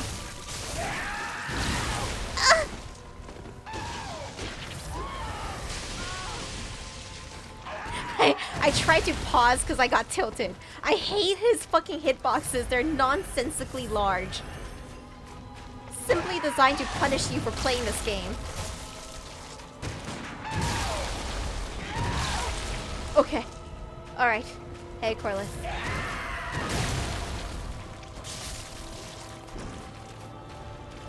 Couldn't finish that anime. Lame, Lloyd. You just don't know what good media is. I'm kidding. But Cowboy Bebop has fantastic, like, world building. Especially for, like, an old school sci-fi. It's really good. And I hate Firefly. I cannot explain to you how much I hate Firefly and how much I don't like sci-fi in general. I have a lot of opinions about sci-fi. I like psychological horror sci-fi, like Ray Bradbury type, you know? I'm not a huge fan of like sci-fi. But I've always hated the Firefly TV show, and I swear to God, it's like the fucking McDonald's McRib where people value it more because it was like a canceled thing, you know? Like Firefly really was not that good and had really crappy world building. I don't know if the books added more to that one season of Firefly or what, but I just can't, dude. You know. It's sort of like world building done by I don't know, by somebody who just like had no inspiration. I do like Isaac Asimov. I don't know Arthur Clarke. One of the biggest things that annoyed me about Firefly was, you know, so much Chinese influence, right? Like they speak Chinese, the main language is Chinese. I get that, like, on paper, Chinese is the most spoken language in the world because there's a larger population of, like, Chinese people and stuff. And I do think overall that there will just be more... That's... if we were to, like, expand into space, that you would have, like, multilingual influences. But Firefly leans so hard into, like, the Chinese thing, and yet not a single one of the people in the main cast is Chinese, and they butcher the Chinese pronunciation of everything. Which I've had a lot of people try to argue that it's because the pronunciation of these words changed over the years. But no, I think it's just lazy. I just think that they didn't fucking take the time to learn how to say these words, right? They butcher the pronunciation to the point where it is not coherent. But people will try it. People who are huge fans of Firefly will pull any backwards like theory out of their ass to try to justify why it's like that. And there's no justification for it. Yes, that's it, DH. Like, English is the most learned language in the world because it opens up, like, so much... Because it's just the most, like, learned language. They were doing BS TNT. Them Kruby the mythical megaphone that people will die for a mediocre product. Just like Firefields, like Panda Express, its shitty American chain sustentance. You're so right, TNT. Never seen Firefly? Firefly is not that good. It really isn't. I think that it's one of those sci-fi shows where people just love it more because it got cancelled. They never know what it could have been, even though it does get a movie that ties together a lot of the plots. And even though there are characters that I like and certain like elements of the world building that I thought was actually pretty good, I think overall it's a pretty weak sci-fi world though, and Cowboy Bebop does more in the same like first 5 episodes alone.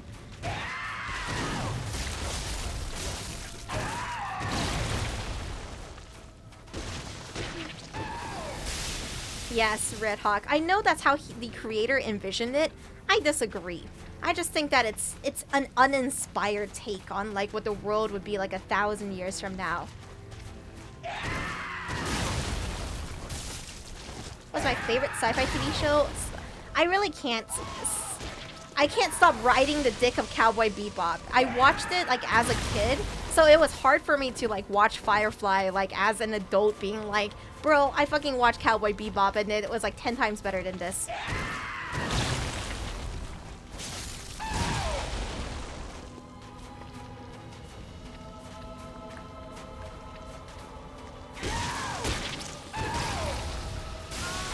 I think that's... I am more of a sci-fi reader, and I'm not huge on a lot of sci-fi because I feel like it deals with like grand scope issues that kind of removes the humanity from the situation, which I think a lot of like... I totally get it. I understand wanting to see the broader impact on the species, on an alien species, on humanity overall, but it's sort of boring when you don't care about what happens to people on an individual level. That's the core of most media. I think the best media, you focus on the individual's experience and their struggles and their character development. Yeah, Mass Effect was good, but I won't lie, and I don't think Mass Effect had the best fucking lore ever. There's some really weak alien species, and some weak like 90s writing, I feel.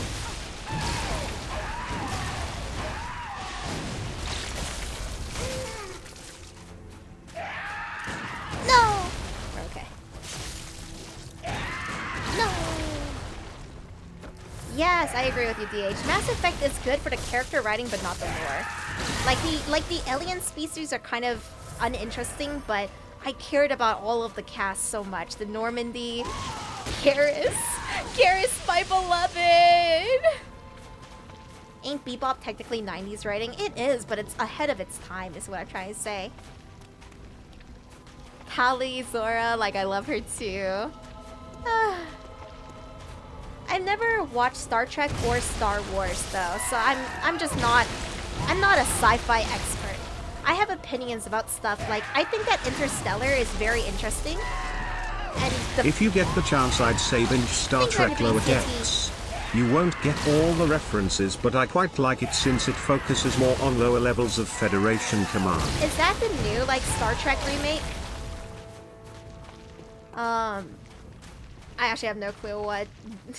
I don't know, that's like telling me to go watch Star Wars 3. I have no clue what the context is. Is Lower Decks the new one? Oh, it's animated show. Interesting. Ouch. Gosh. Oh, it can hit the tree. It's a comedy show.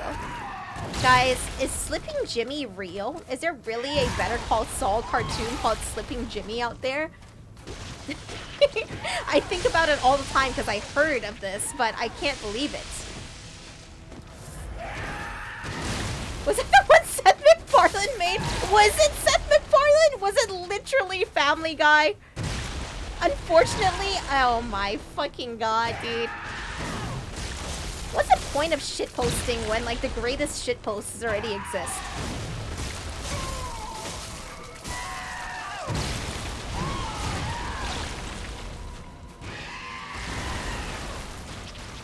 Okay. I wonder how much crazier you're gonna get. Pretty nutty. Okay! I know you were gonna do that.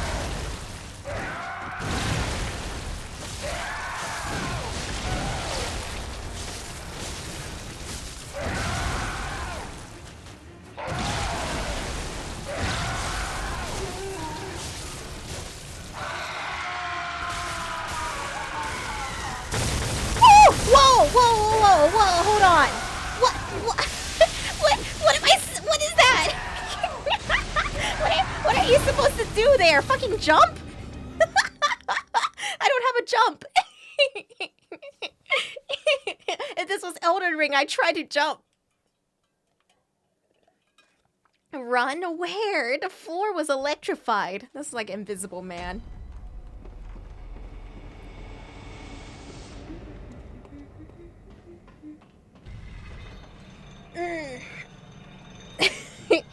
Trying to sell me on StarCraft. Here's the thing. Is the lore presented in an easily, like, accessible and digestible way within the gameplay itself? Because if it isn't, then it will be like Bloodborne all over again, where I'm like, I'm sure the lore is great, I just can't fucking, I don't have the will to find it. Interesting. And there's a non-zero chance I'll check out StarCraft. But it's pretty low, not gonna lie to you. There's just so many other games I want to play. Xenoblade? Oh, I forget Xenoblade is like sci-fi. The campaign of StarCraft is accessible. PvP is very not. I know. I am not ready to play 5D chess. 1v1 league.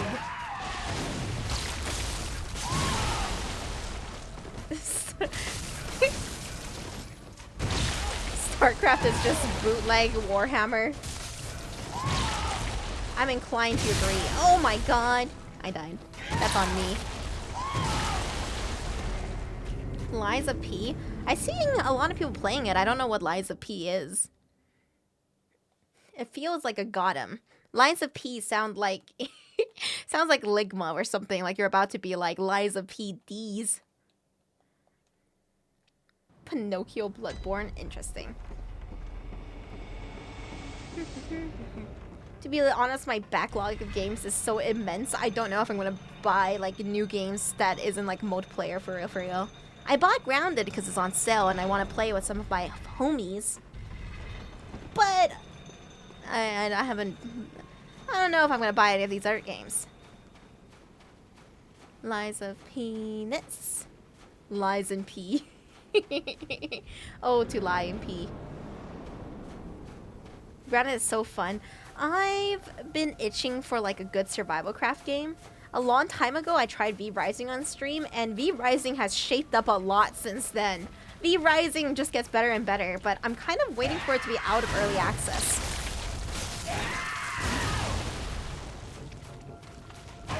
Gotta get more God Hand in. True, I want to beat God Hand. Add that to my list of games. We beat chapter 1. How many chapters are in God Hand again?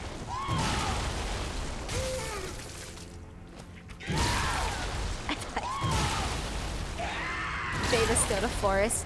My IRL homies, who aren't really like gamers, but they do PC game, which is like a step above like hardcore console gamers who only play like FIFA and Modern Warfare and Call of Duty.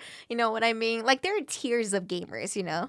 And some gamers like never stop playing Call of Duty and never stop playing Sports games. Dude bro games. I think that's a good way to call it, Pete.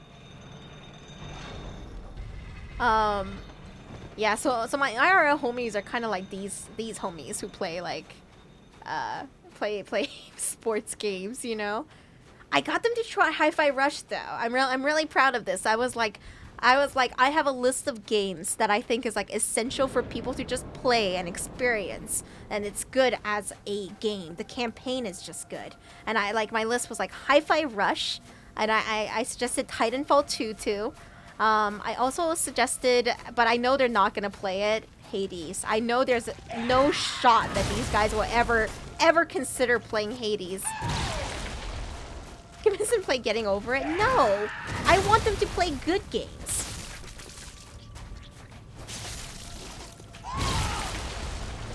Have they sold them on Yakuza 0? There's no shot for me to convince them to play Yakuza 0.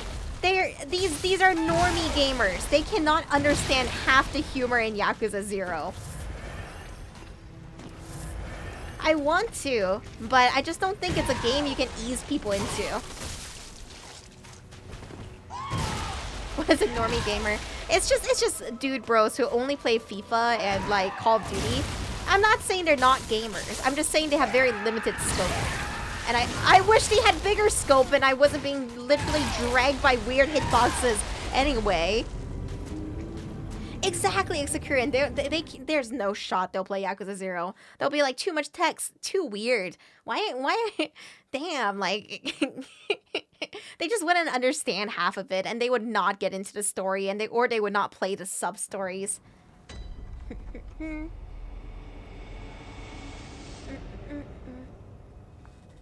Has that classic 80s and 90s style.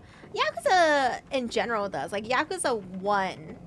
I won't lie to you guys. Yakuza 1 had some pretty weak sub-stories, in my opinion. I like the remake even. Kiwami 1.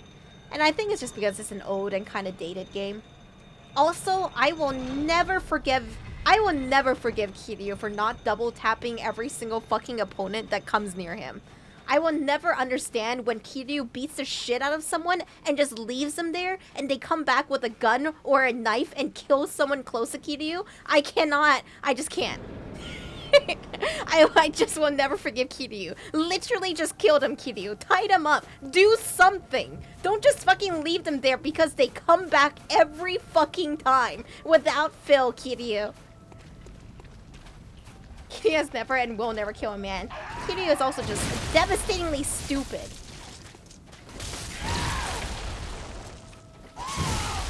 I'm greedy, and I couldn't dodge there. I think I was just caught. How do you convince people gaming for comfort to leave their comfort games? If they're gaming for comfort, you know, you gotta just recommend them more games that are along their like interest. Sometimes the truth is that there are just some people that you can't get them to branch out when it comes to like media. I've had a hard time convincing my normie friends to get into anime. I've had some success. The success I had was to introduce them to very normie anime, like Death Note and Attack on Titan. Those are anime that like normies can get into, especially with English dub. Full Metal Alchemist Brotherhood also is I think a lot of people can get into. It's pretty accessible. Unfriend them? Bro, I'm not gonna unfriend them just because they don't have good taste in media. Then I wouldn't hang out with half of you guys. I'm kidding. I'm only half kidding. Do you friends expand their horizons and play Corruption of Champions? Yeah. Oh, Attack on Titan. Attack on Titan is many people's first anime. I mean, yeah, it's true, Tajan. I'm only 10% kidding. I know, gaming isn't dying. You know what pisses me off most is like people who say the golden age of gaming is like old games. Fuck you, dude. Those games aren't fun. You just have weird Stockholm syndrome and nostalgia for these games. And they really weren't that good, dude. I could get the same experience just watching someone play it on YouTube.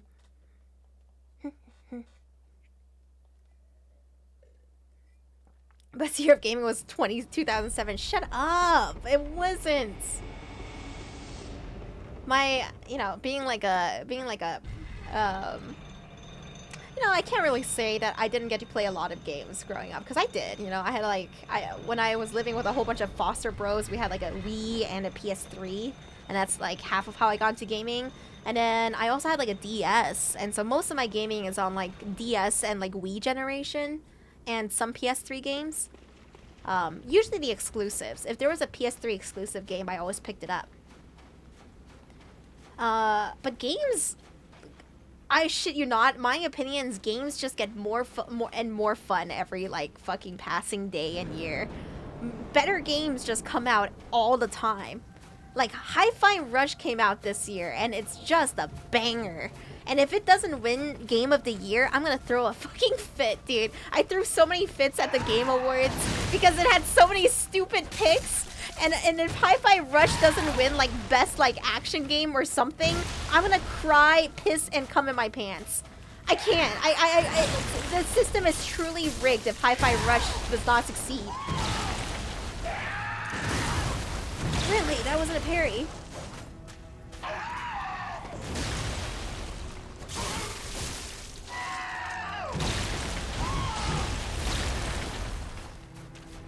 Award shows are bullshit anyway, I know. Doesn't it suck, though? I just want my indie games to get recognition. Neon White didn't win shit last year, and that's a fucking tragedy, but I also know that Neon White doesn't appeal to the average normie gamer. Like, there's no way to describe Neon White to, like, just your average, like, homie who plays, like, Call of Duty and, like, FIFA. To convince them to try it. No way. You can't tell them it's an interesting action puzzle platformer. They're like, what the fuck? I don't want to play puzzles or platformers. You can't tell them that it's a game where it pushes your limits as a gamer because they're like, Modern Warfare 2 tests me enough.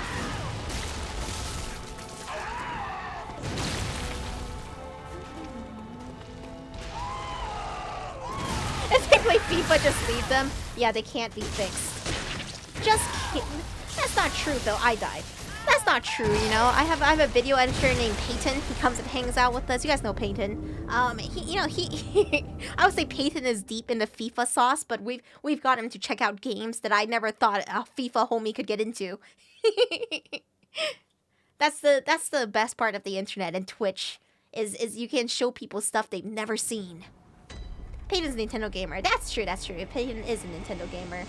Switch gamer. Scott the Woz fan. FIFA players are the gacha addicts of the normie world. That works. Do people play sport video games? They do. They do, Rick. There's like 20 FIFA games. I think there's a FIFA game that comes out every fucking year. I swear to God.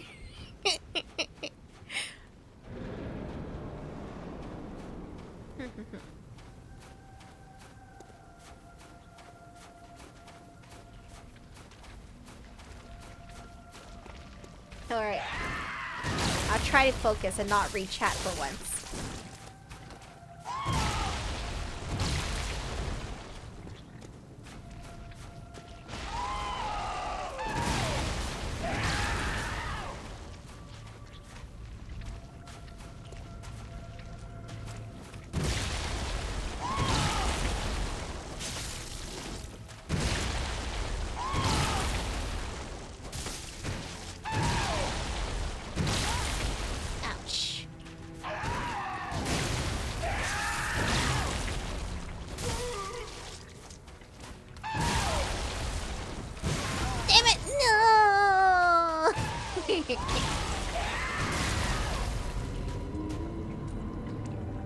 Last sports game you play was Omega Strikers.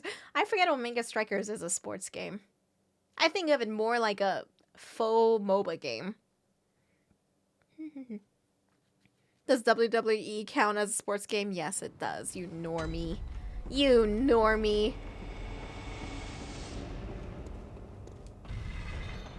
Any game that has like real sports players in it is a sports game. Still play Rocket League daily. Rocket League is a light sports game. Rocket League is sort of so, you know, like in my daily life, I don't meet a lot of gamers who are like weebs or people who are into like internet stuff. It's not like you guys I know that's into it. I don't know. I when I was in university, I tried. You know, I went to the anime club. It was really cringe, dude. And I decided, fuck it, I can't hang out with these people. All they want to do is watch Death Note and One Punch Man. I don't want to be here. They're not normie, but but they're too weird for me.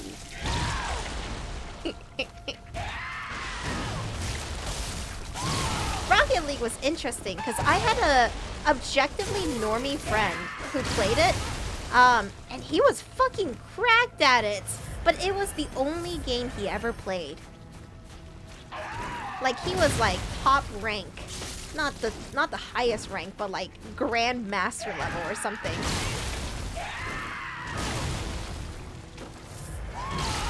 What? Really?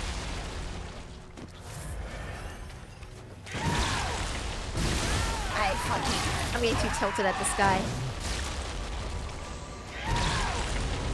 You can't just identify as an anime fan only. That's where the weird comes in.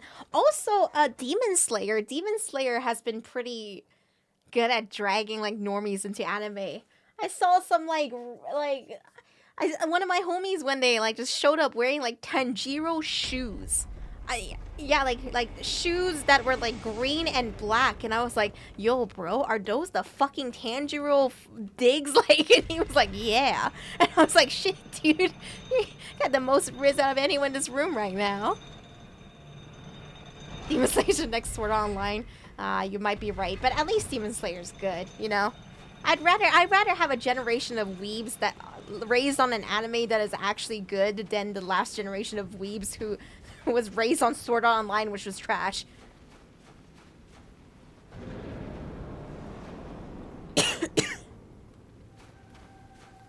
I was raised on Sword Art Online and look at me now.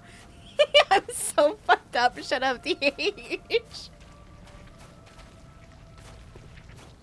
Demon Slayer art is gorgeous. It is. Demon Slayer animation is really a treat.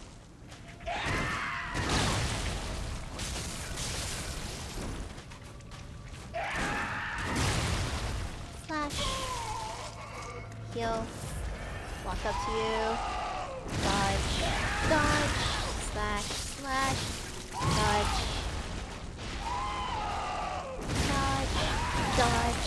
Slash. Slash. Dodge! Oops. Should have gone in for that second slash.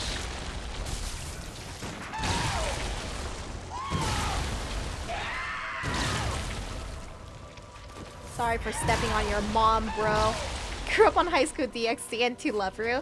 I grew up reading to Love-Ru, so we're not too different. I read so much ecchi manga. I grew up on Great Teacher Onizuka. Great Teacher Onizuka and Hajime no Ippo was my bread and butter. I really love Hajime no Ippo. I cannot like express to you how much little Reiyu loved Hajime no Ippo. Even when I was reading it as a kid, Hajime no Ippo was like 800 chapters, and I would just reread those 800 chapters. It was like crack to me. Great Teacher Onizuka, pretty awesome. I think Great Teacher Onizuka is still hilarious, but it aged very poorly, and I cannot show it to anyone because of how poorly it's aged. Because like the whole plot is literally this delinquent like 22-year-old, like it's really problematic. It's really problematic. Okay. Great Teacher Onizuka is about this guy named, I'm pretty sure his name is Onizuka. I think that's where it comes from, but it's been a hot minute and I'm really bad with names. So the whole plot is this guy's like a 22-year-old like delinquent, and he doesn't know what to do with his life. You know, he's struggling to keep his jobs and stuff. And then his friend is a teacher, and he gets to get like for a high school, and he gets together with a high school student. And Onizuka's like, fuck, dude, I want to do that. I'm gonna become a teacher. And that's what he does. His whole goal is to become a teacher so he can bang like high school students. I promise you, it's like there's some very problematic plots, honestly, like you would expect from like a 90s like ecchi anime. But Onizuka is a pretty stand-up guy. He's just very horny.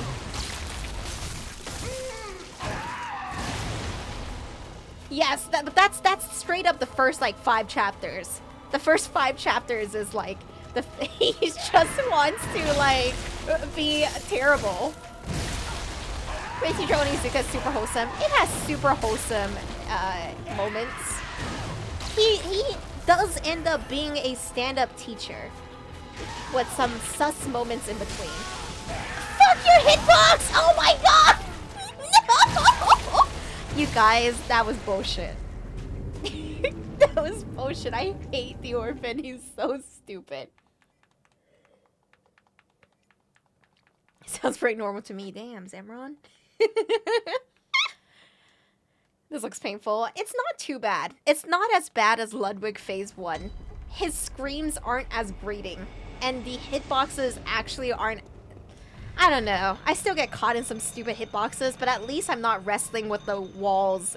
The arena's pretty big, which makes up for it some.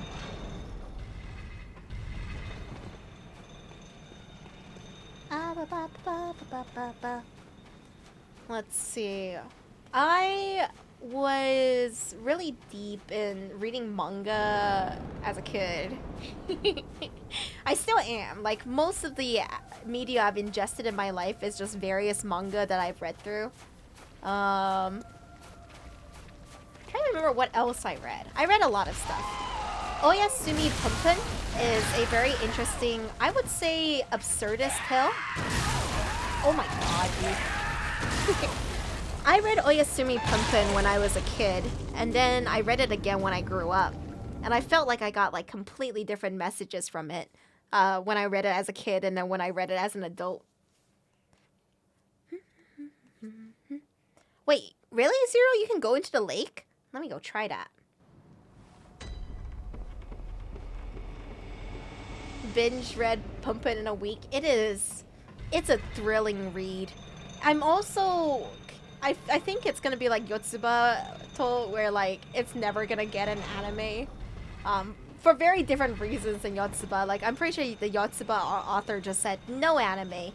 You can't do my manga justice. And then Oyasumi Punpun is just too fucking dark.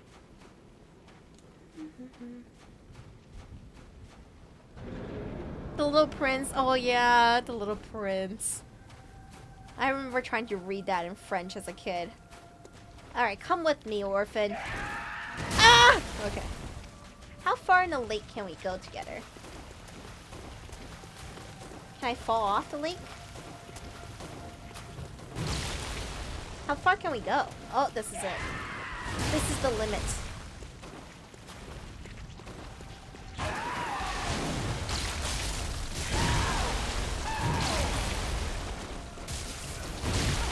I really need to read House of Leaves.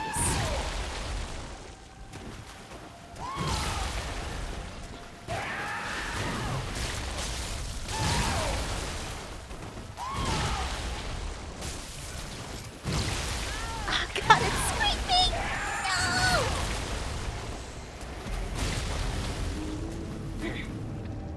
I've also read some other, like, problematic manga growing up. But it was like a different time, you know? You would just read everything that ended up in your eye holes. You can check out pretty much everything I've read on my Annie list, though. Also, the reason why I have an Annie list and not in my anime list, despite being an early reader of manga, was because I thought my Annie list looks like my anime list looks like shit, and it still does. The fucking UI is archaic, and it still is.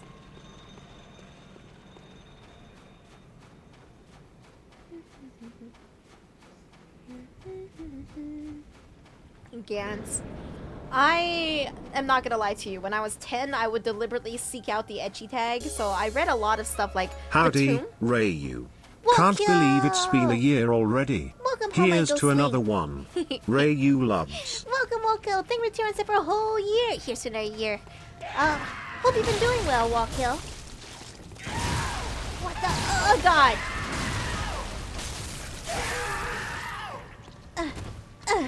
Unsupervised Reiyu, yeah.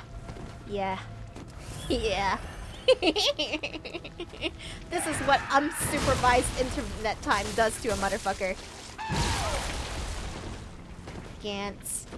I remember reading Batum as a kid. To Love Ru. Hayate the Combat Butler. What is it? Rosario Vampire? Yeah, Rosario Vampire. I'm pretty sure Rosario Vampire is like half the fucking reason I'm into like busty women. You know, mature busty women. I read a lot of shoujo too. Like a lot of shoujo. If there was a shoujo back in the day, I read it.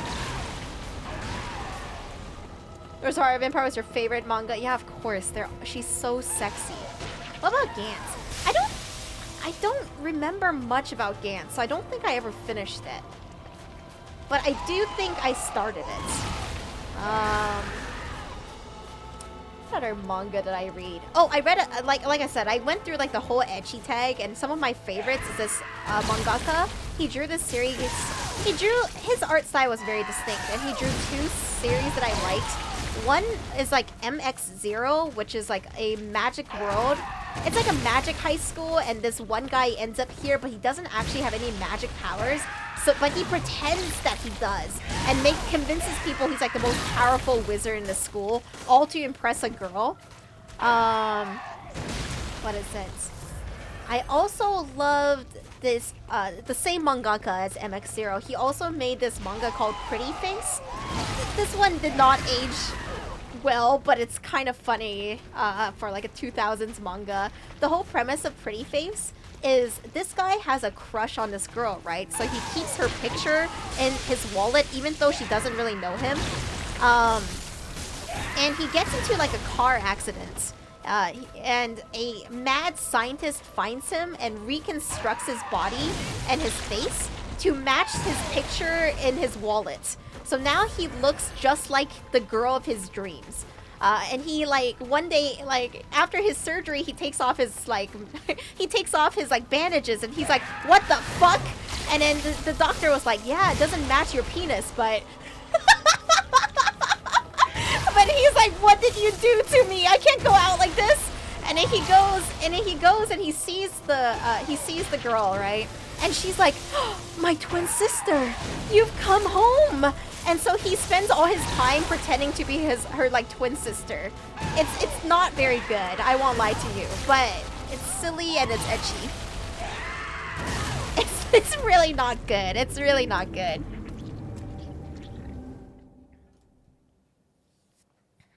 What else did I read? I read a lot of shit. What is this plot? I don't know, dude. Like, early 2000s ecchi manga just hit different. People did not give a shit about what their plot was as long as there were titties. And I get it, dude. I kept reading it because I knew there would be titties. Oh, what? Ghost in a Chance? I love Yankee-kun to Magane-chan. So Yankee-kun to Magane-chan is this manga about, like, this delinquent boy in high school. And he falls in love with this girl. She's really pretty, right? The twist is that she's actually this like girl who like puts on glasses in his school to like appear nerdy, even though she's fucking stupid. She's fucking stupid, but she pretends to be smart by wearing glasses. He doesn't realize it's her because of the classic like Clark Kent trope of like, she put on glasses, now she's ugly. And the twist is that she's actually like a huge delinquent and more powerful than he is, and can kick his ass. It's got some it's really funny. It is genuinely a hilarious manga. There's another hilarious manga I read that's very similar called Ore-sama Teacher, but Ore-sama Teacher suffers from like character scope creep. Like by the time you get to like volume 10, there's too many side characters, and it's a little bit ruined by that. What is it? Ore-sama Teacher is made by the same mangaka who made Nozaki-kun, the 4-koma about the dudes drawing manga. So you might know Nozaki-kun because it got an anime, whereas Ore-sama Teacher was that artist's first work and it wasn't very good. Or not good enough to get an anime at least, and very disorganized in my opinion. Oh, Flowers of Evil, Dr. Cucumber. I fucking love Flowers of Evil. It's a psychological horror that centers around like these middle school students who are exploring their sexuality. Oh, have you guys ever read Onani Master Kurosawa? The translation is literally Masturbation Master Kurosawa. And those Onani Master Kurosawa and Flowers of Evil are very similar because they're these psychological dramas that revolve around kids who do fucked up sexual things because they're fucked up. So Flowers of Evil centers around this very sadistic girl who finds out that this boy has a crush on like this other girl in their class, and she gets him to like basically steal her gym clothes. And he does it. He does it because he's a little subby bubby, and he's like in love with her, and he's stupid and horny. And I think that in Flowers of Evil, she even convinces him to like come on her clothes and put it back, and he does it. And the whole like manga like kind of like revolves around this event and the fucked up situations they get into.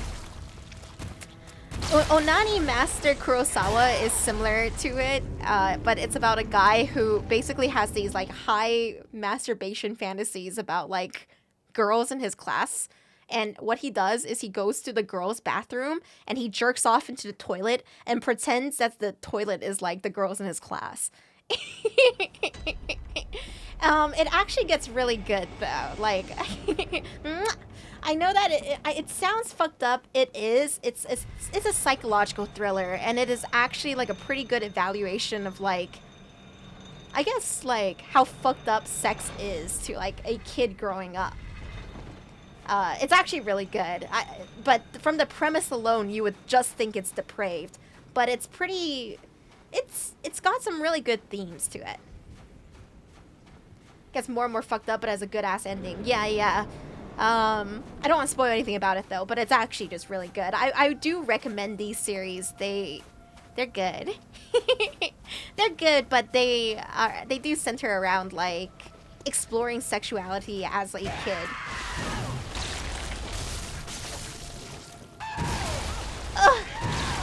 The mangaka of Flowers of Evil actually made another manga that is all about like the Oedipus complex. It's called Blood on the Trails, and it's about this kid who wants to fuck his mom. I'm really oversimplifying it. It's a psychological horror, and there's like really fucked up themes. The mom seems to want to fuck him back. Like she fucks him up. She does some really messed up things that tears their family apart, and he can't get over his trauma with her. It's pretty good too, but it is a psychological horror, so you need to go into it understanding that.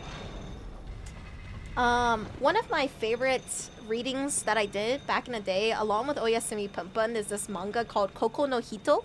Koko no Hito was actually based on a real mountain climber. I don't know what his real name is.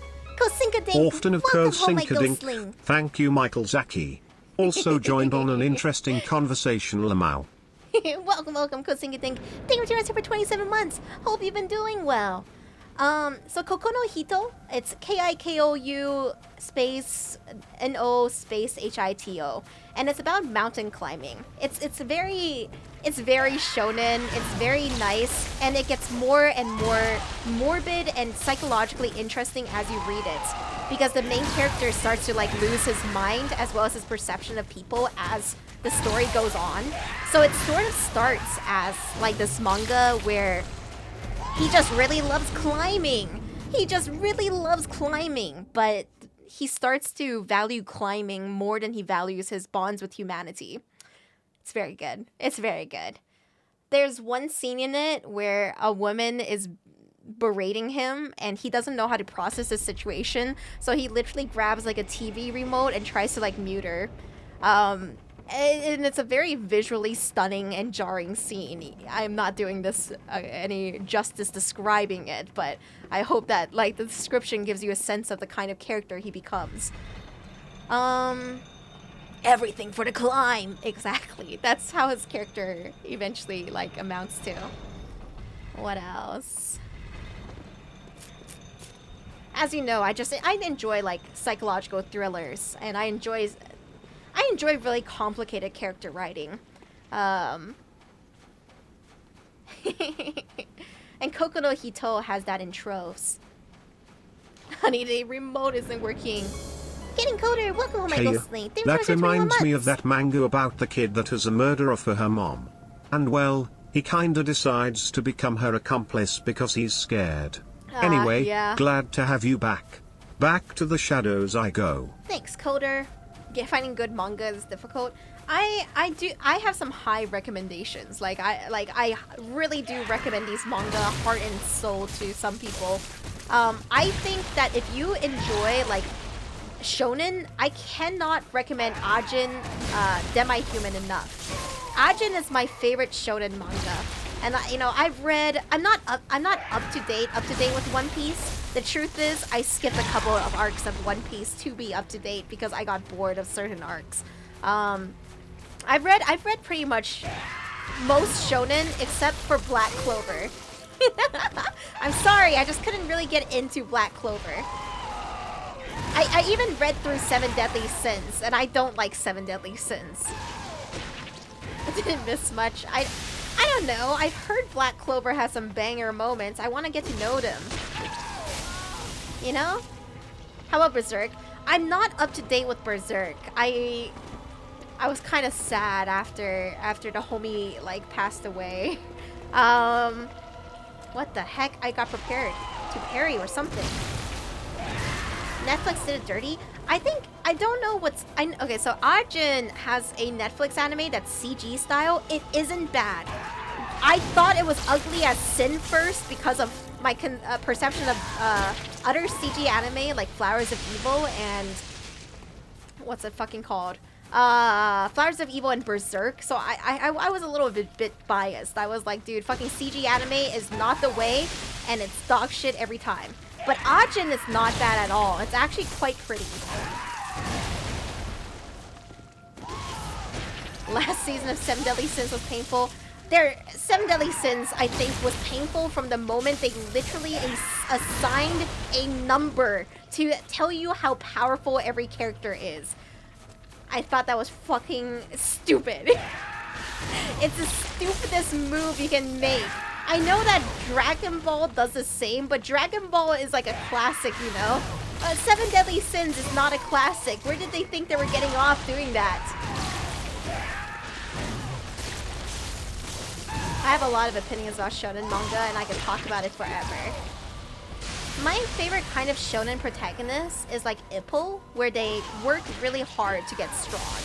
I love the training montages. I like the slow burn. Another one that I like that's ecchi is History's Strongest Disciple Kenichi. I really like History's Strongest Disciple Kenichi. It's not good, okay? I want you to know it's not good, but it has some amazing fights in it. That's the essence of shonen to me. Good fights, intelligent decisions, or just moments that make you go, yo! And that's what History's Strongest Disciple Kenichi did for me. Also, titties. God, titties. There's two girls in History's Strongest Disciple Kenichi, and they're both like very well endowed. And as you know, I like my girls thick. I know flat is justice, but I have a preference, and I want them dummy thick. And die. I'm not die. Apache is your spirit animal. I had a big fat crush on Sakaki from Kenichi. It's such a big fat crush. He's just a stinky, alcoholic past his prime, but he's perfect for me. Also the old man. I also had a big crush on him. Me enjoying old men who are like buff and strong and can destroy me like Godfrey has been a theme since my childhood.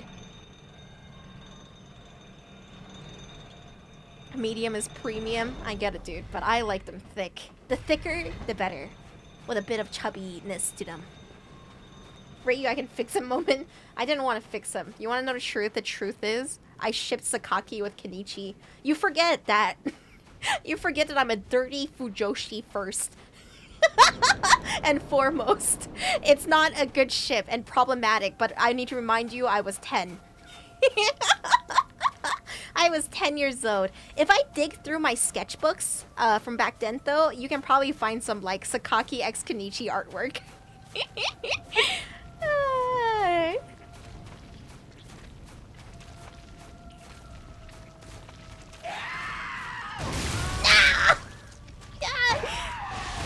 Oh, dude, I'll just eat the shit and die, I guess.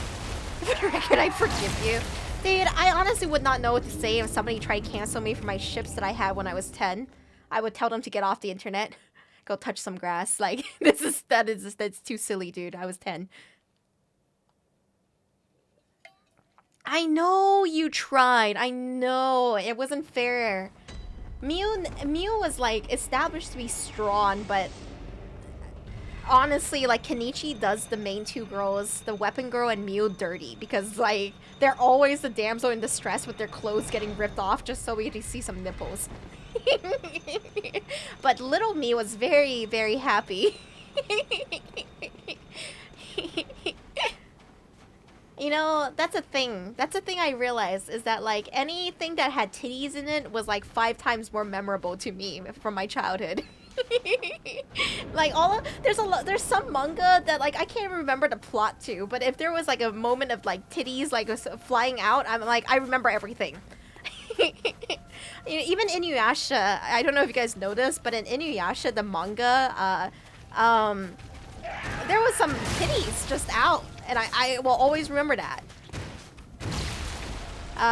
There's one scene where, you know, like, Inuyasha has his big sword, the Tetseiga, right? And he uses his power where he, like, shoots shit out from his sword.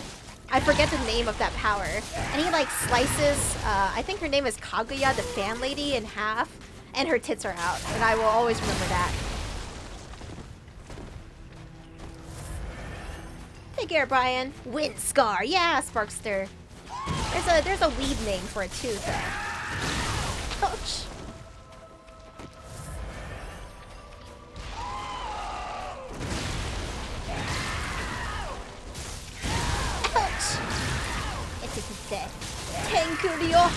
Damn, Sparkster gave me the, like, English dub version and the weeb version. That's dedication.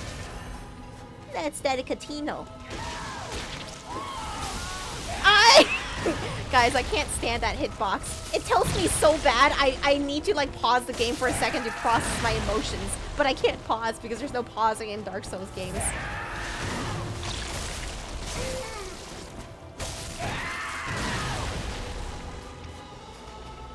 Yeah, Dragon Ball! You know, part of why I remember Dragon Ball was because it was unironically the first time I saw a penis. I don't know if you know this, but, like, Son Goku in Dragon Ball, like, his little weenie's just out. And, like, I remember being a kid and being like, what the fuck is that? I promise you, go pick up Dragon Ball, like the manga, straight up a little weenie.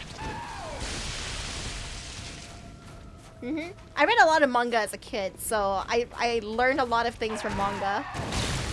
I haven't read a lot of manga recently. I've been, like, too busy, right, with, like, grad school and then life. But I will never forget the things I've read. Just kidding, I forget things all the time. But there are some memorable moments for me.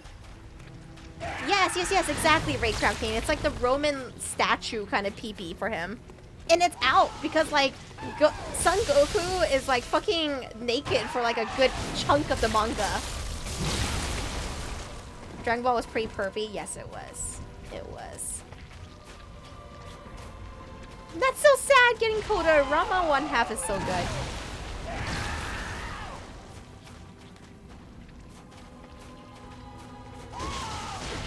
Man, is that true though? Rama 1.5 was supposed to be a Yuri? I was fucking robbed.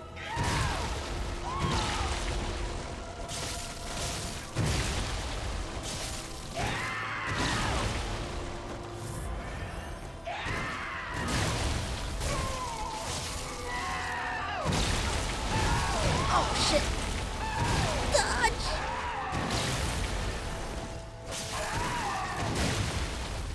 Slash and dodge. forgot to parry.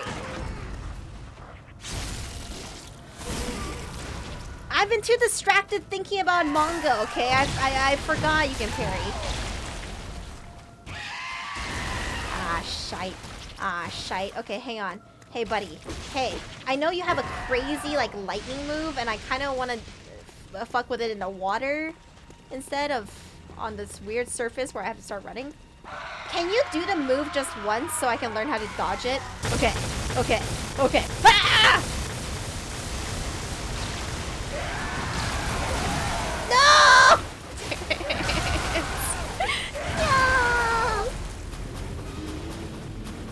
No! Electromagnetic girlfriend. I've never heard of a D-Palm. You guys ever watch Cutie Honey? That's another ecchi manga I enjoyed a lot. Cutie Honey has the same kind of art style as kind of like Lupin Third back in the day. Oh yeah, I forgot. I had a huge phase where I read medical manga. So I read this manga called Team Medical Dragon, which was about a surgeon who retires, and it's very ecchi. I remember there's a scene where like he grabs a girl's ass, and it was like the hottest thing I ever saw back then. Team Medical Dragon. I read Blackjack, which is one of those OG manga by Osamu Tezuka, you know, the guy who made Astro Boy. I read all of Blackjack. I loved Blackjack. It's really good. Blackjack is about he's like a surgeon doctor that everyone villainizes because he looks like a villain. His face has a giant scar on it because when he was a kid, he had to like get his face grafted. And so he looks evil. And people treat him like he's evil. It's a classic. It's really good. And I don't know. I fucking loved it. There's another medical manga a few years later that came out called Say Hello to Mr. Blackjack, which was a nod towards Blackjack. But it actually explored the like medical the problems with the medical system in Japan. So it was a very good read. Thank you, Ren. I'm glad my obscure knowledge of manga gave you something interesting to listen to tonight. Wildlife, huh? We still fighting orphan? Yeah. While I talk about manga.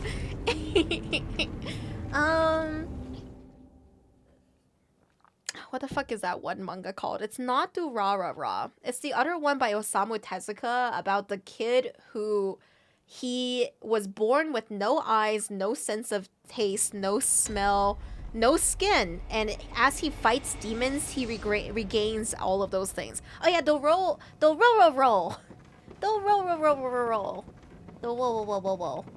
anime is really good. The manga's a little bit dated and not very good. A classic though, you know, you gotta show respect to the classics. As much as I am a zoomer, I have opinions about media in the sense of just like, this old show is good and I respect the fact that a lot of tropes that I enjoy came from this, but it's not as good as the new things that are based off of it. Yeah, the kid straight up has no skin when he's born, and he has to like, and he gets built into like a wooden doll by this caring craftsman who stumbles on his body.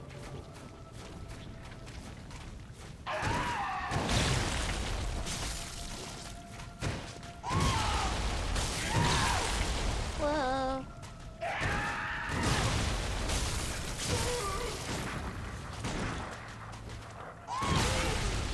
No! Give me that repulse. Or not. Just kill me. That's cool too. Fuck! Ah! Some of these sound so familiar. Yeah, I get what you mean. A lot of the same like tropes kind of show up in manga and anime. Plus, a lot of things get like remade over time, right? Like Dororo, I think has like 2 anime. Like it was a manga made by Osamu Tezuka. Then it had an old school anime that was like released in what, like the 70s, and then it had like a remake anime, and then I think it got another remake anime.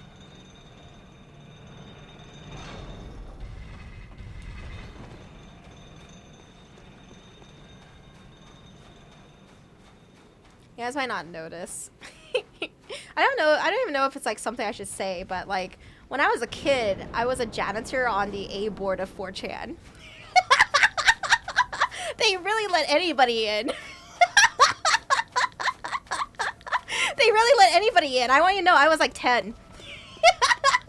Yeah, dude. You don't have to fucking like tell your age to be a janitor. You just have to be there. Yeah, I was straight up just a kid and I was the one like fucking I didn't really do shit, I won't lie to you. I deleted a few posts here, like things that belong in B. That's like my origin story.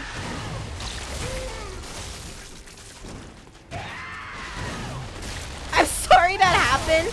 Bro, I lived on the internet. That's what happens, you know, when you grow up in a troubled home. You only have one escape, and the escape is the internet. It explains a lot, yeah. When you were studying, I was a Jenny on a fucking A board of all places.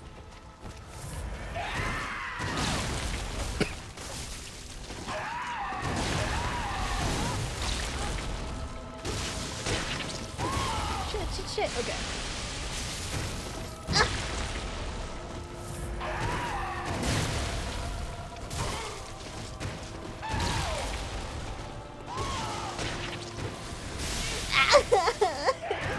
That should hurt it. No. Shut up, Ooze. I'm perfectly normal and well adjusted. I've been around the internet. What can I say? I still remember figuring out how to get on Sad Panda. I still think of Sad Panda as like the ARG of like hentai sites. You had to fucking figure that shit out to get on there.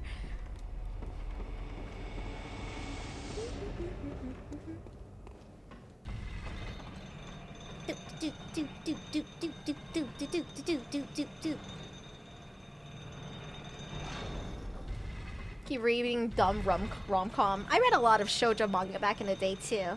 One of my favorites is Lovely Complex, which is about a short king and a tall girl. And the whole thing is about like how he has a complex because he's like small. He's a little guy, and the girl that he likes is like taller than him. It's kind of like a cheesy trope, and it's really good. And I remember like reading it and like kicking my feet and like covering my face because it was so romantic and cute. The OG Short King.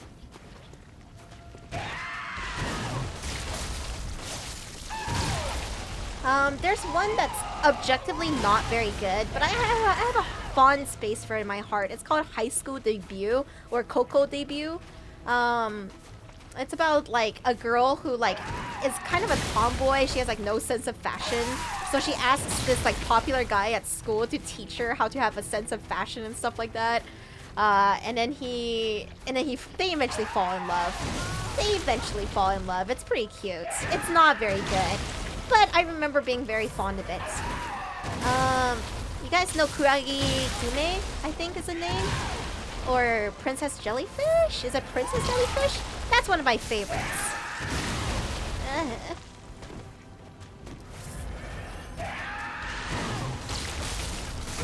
What is a Short King one called? It's called Lovely Complex. It's quite good. If you're looking for something to read that's gonna make you feel like, that's gonna make you like kick your feet, I highly recommend it. But once again, I really, really recommend Insomniacs After School if you're looking for a good manga with like good romance.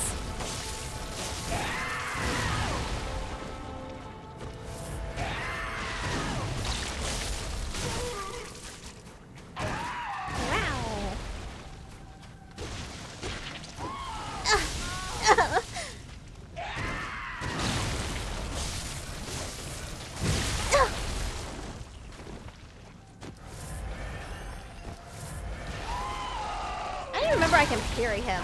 I just kind of start zoning out once I get to him. And I'm like dodge, slash, dodge, slash, dodge, slash. Rinse, repeat.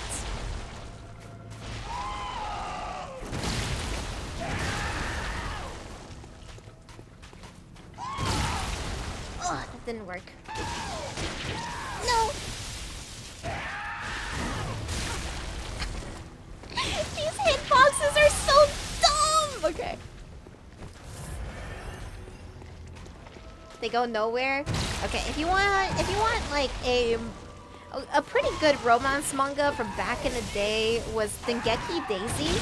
It's about this girl who, like, she's all on her own, you know? Her parents died. And then she has like a mysterious benefactor named Daisy. And as it turns out, Daisy is like a top tier hacker who's like taking care of her because he promised her parents that he would. And they fall in love. It's pretty good. I feel like it's a blend between like shoujo and shonen. A romance manga I actually really liked back in the day was Immortal Rain. It's about a guy named Rain who's immortal, and the girl that he falls in love with. She's very flat-chested.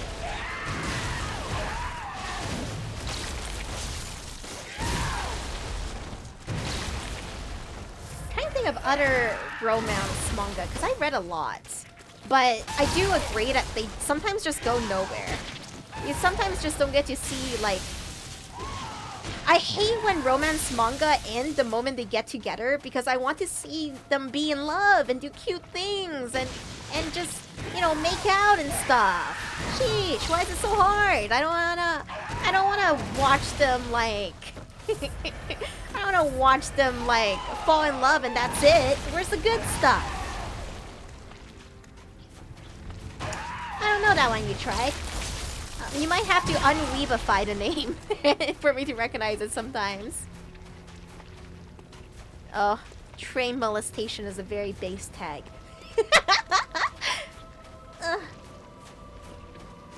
Exactly, Asterix. It's like they edge you with the story and they don't give you the money shot, so what's the point? No, not to tag the manga. Well, I'm thinking about the tag now, and you can't make me not think about it.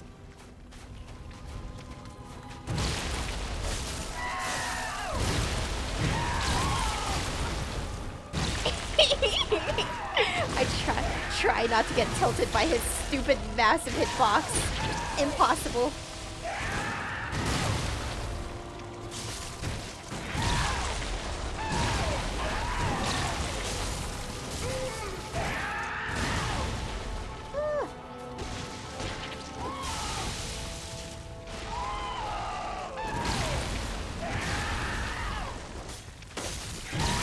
You know, okay, I don't know if I'm misremembering this, but one of my favorite shonen manga back in the day was Shaman King. I love Shaman King. It's got everything I love. It's got ghosts, it's got samurai, it's got a main character who's a bit complicated, you know? He's a guy who seems lazy and easygoing, but really he's like that because he doesn't want to think about his crippling, like, existential dread.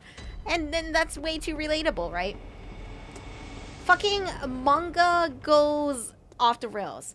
Oh, I never finished Holding Media. You're right, Janrik. I should finish that. But Holding Media is really good. And if you want to see, like, hardworking people get together, you're gonna like Holding Media. What's that one anime that's kind of like, okay, this I really like this one because it kind of just it skipped the trope of, like, they don't get together. They immediately get together and you just get to see them be sickeningly sweet to each other. It's like called Moonlight Darling or something, or My Moonlight, it's not Dress Up Darling. I'm fucking forgetting the name. It came out like 2 years ago. And the plot is like this guy sees a girl who's so cute that he like gets hit by a car and he like stumbles over to her while he's like bleeding.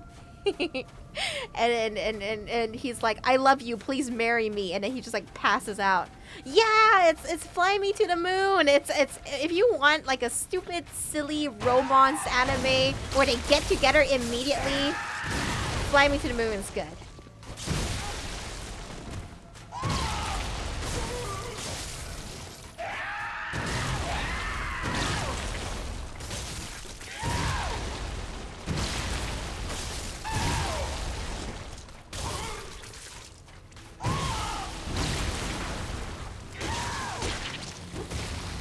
the manga is great. It's so dumb and good. Yeah, it is quite nonsensical, but it's so cute. It's really cute.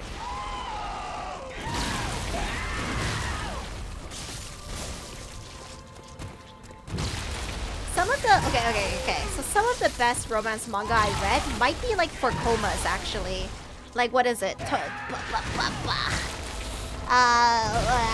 God, there's 3 for comas in the like last through 5 years that kind of like popped off. One of them is the one that's like the short stack and the big buff senpai.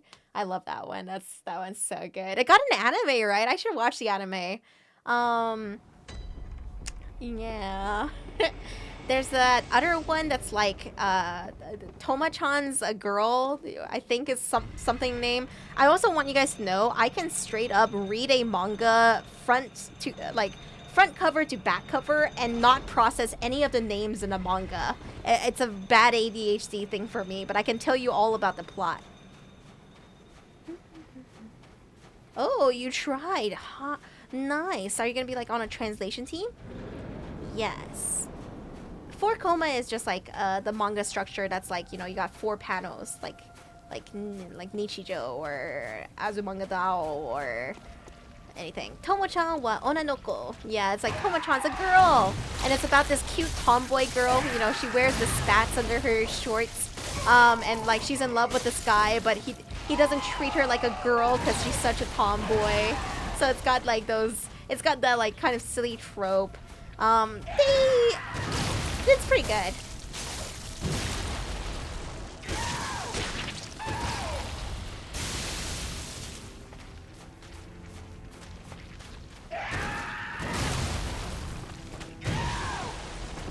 If you want a manga that's like smutty, has romance elements to it, and some very fucked up relationships, I recommend this manga called Hare-kon. It's very weird. Okay, so Hare-kon is about this guy who lives in the one city in Japan that allows polygamy. And this guy has 3 wives. And he sees a girl, and as it turns out, he knew her since childhood. And he wants to make her his 4th wife. And so it's about this weird polycule couple, and all of the girls are like jealous of each other, and then they stop being jealous of each other. And they learn to live together as this weird little 4-person couple. And it's interesting. I don't think it's very good, but I thought it was like a fun read. Oh, Zero Children is very good, Pygmalion Prime. It's one of the, I think it's a 4 koma, but it's about a whole bunch of like relationships in a high school. I really like the glasses guy who is like who like walks up to this like Gyaru type girl, and he's like, I will pay for your body. And she's like a virgin, and she's like, damn, I need the cash, but I don't want to lose my virgin to this random guy with glasses. And then he's like, don't worry, I know that you're a virgin, I'll take care of you. It's a really weird dynamic, and I love them.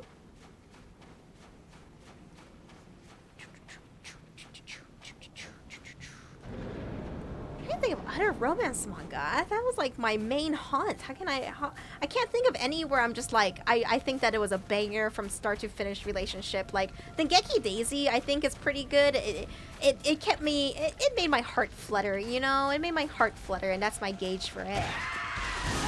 Ouch. Oh, I forgot, one of my favorite manga of all time is Piano no Mori. It's Mori's Piano, and it's about this kid who gets really good at piano. It's really good, and the main character's relationship's kind of complicated, and Mori is just he's just this kid trying to make it in the world, you know? I fucking love it. It really is a gem, gimme.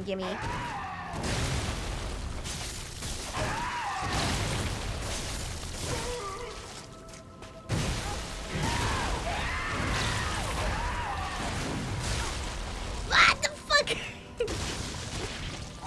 Dude, the shit that he pulls out. I'm gonna be stuck on this guy for a while, I sense it. I sense it because his hitboxes are so fucked. Especially his placenta throw. I almost don't want him to ever use it. I should just stay close to him. That's what I should do. What do I fear? Okay, I fear getting fucking bodied. The forest piano. Nope, the main character's name is just Mori. Man, I read so much fucking manga. I'm like sifting through my catalog. In my brain, a lot of things in my brain is like this, but it's sort of like a mind map where I have like one manga that I like and I connect it to like other manga with similar themes. Thank you, Archeon. Let's see. One of my favorite manga, it's very similar to Ajin.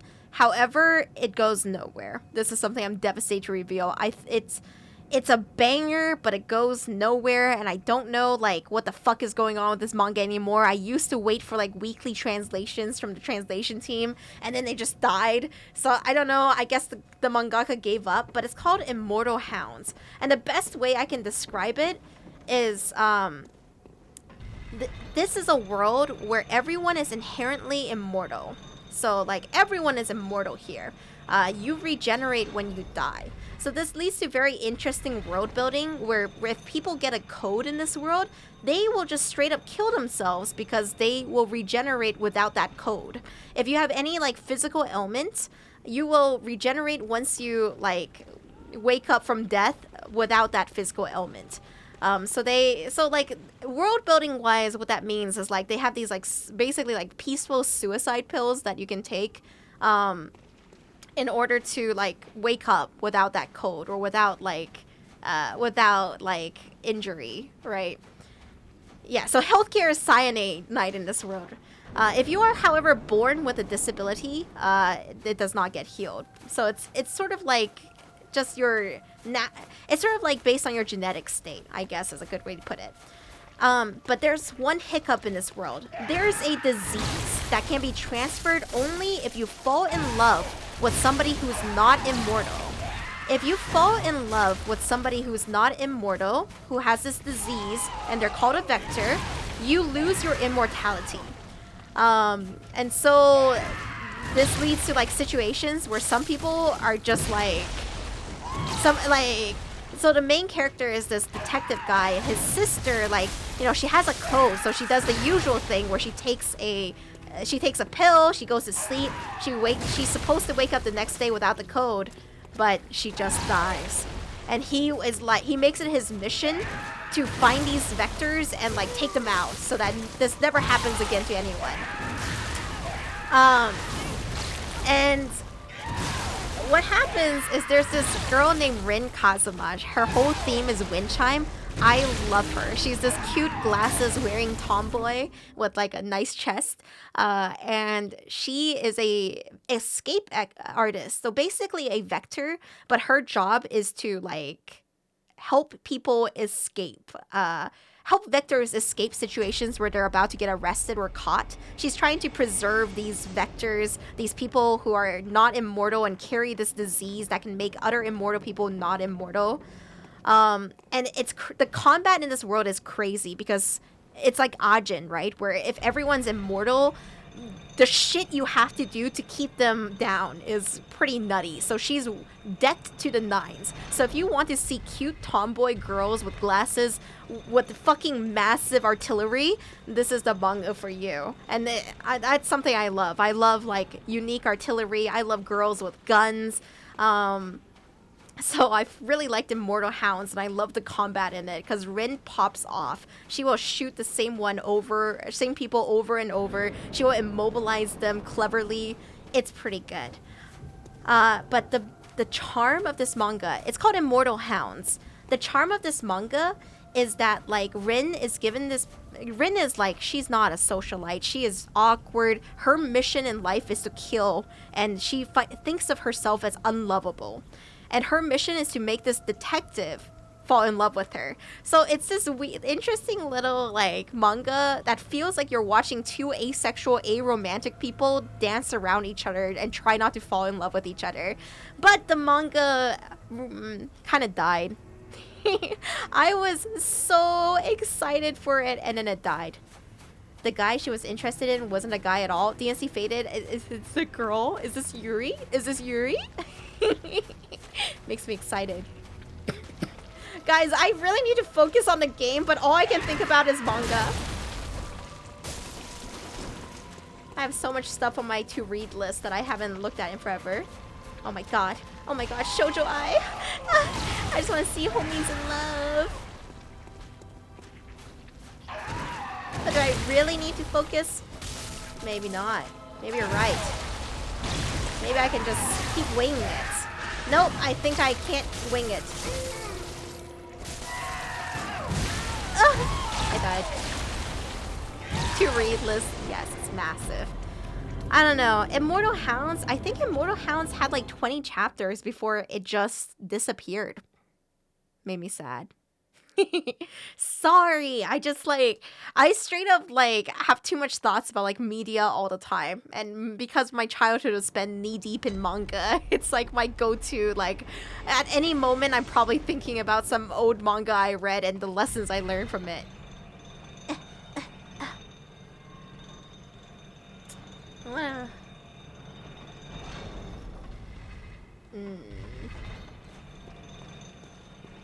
I have so many opinions about shonen manga, and a lot of it revolves around like the protagonist. I think that like if you don't have to have a interesting protagonist in shonen manga. Sometimes a shonen manga can be carried by like the side characters. And that's how I feel about like My Hero Academia. I think Deku is kind of fucking boring, honestly, but the side characters are pretty interesting. I don't know if Asta gets better, but that's I feel like that's also like Black Clover, because Black Clover is the one with like the muscle mommy, right? Tell me my truth on Chainsaw Man. I love Chainsaw Man. It's so good. I don't know what the fuck's happening in part 2 though, because I haven't read it, and I'm not sure if I like it. From what spoilers I've seen of like the Chainsaw Man part 2, I'm like, huh, what is happening? Oh yeah, you're right, you tried. Fairy Tail is another one I think of where the main character is kind of fucking boring.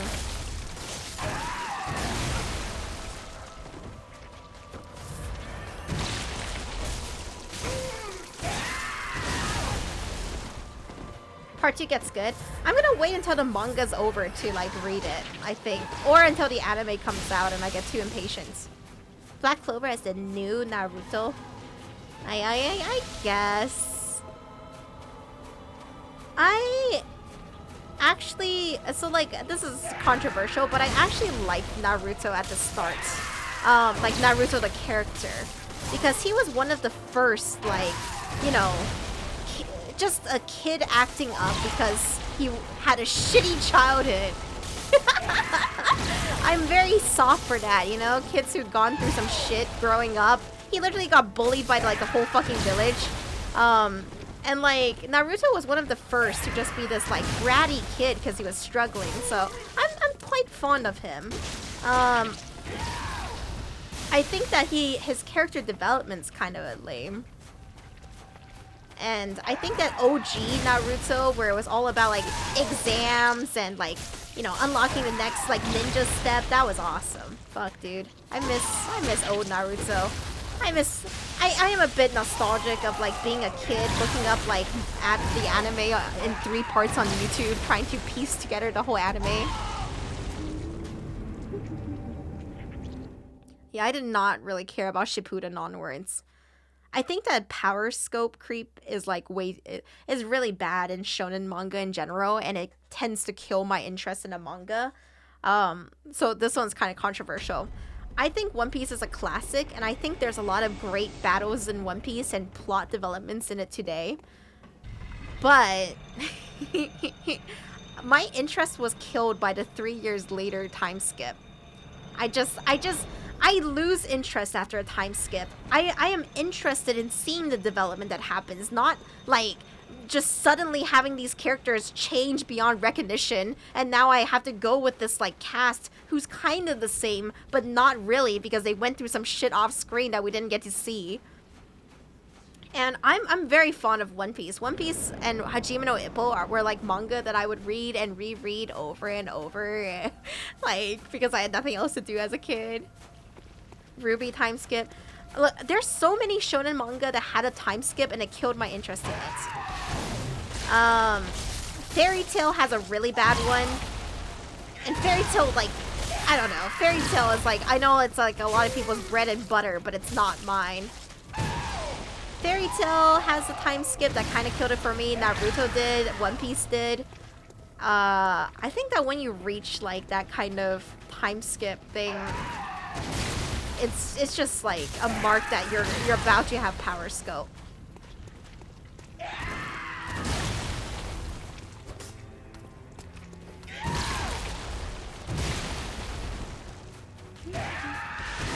Damn, Death Cola, the true origin story. Oh shit. One Piece is your fave? One Piece is still really good, so don't get me wrong. It still has some amazing battles, but you have to like admit that the power scope's pretty bad, right? Attack on Titan time skip is really good. Attack on Titan, like, I have a lot of opinions of it, but I don't want to spoil it because I know that the last part of the last season is coming out like in October, right?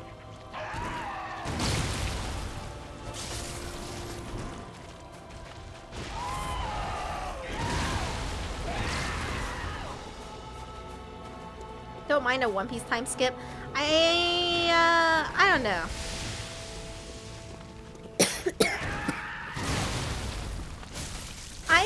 It's hard to find a manga without power scope creep. Ajin is one that I will suck the dick of Ajin forever and keep plugging it for as long as I can because I just think it's so well written. It's got some of the most like you guys know like in OG Naruto during like the Chunin exams, whereas in Genin exams, I don't know, dude. I can't lie. I confuse them all the time.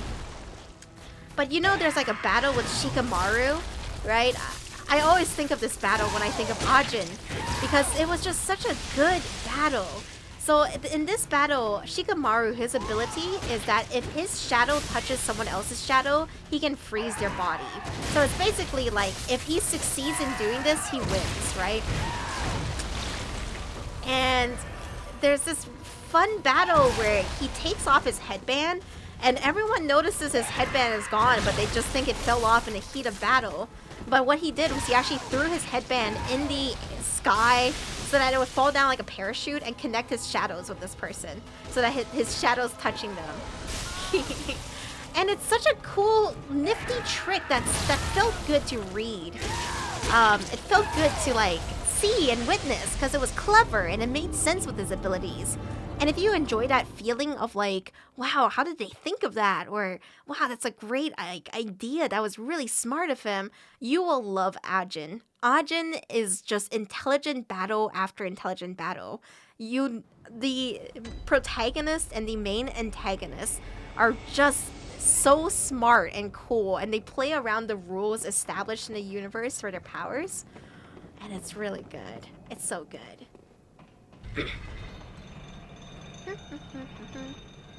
Shikamaru deserves that promotion. God. I have opinions about like time skip Naruto and Boruto, but it's fine. Can't change what it turned out to be.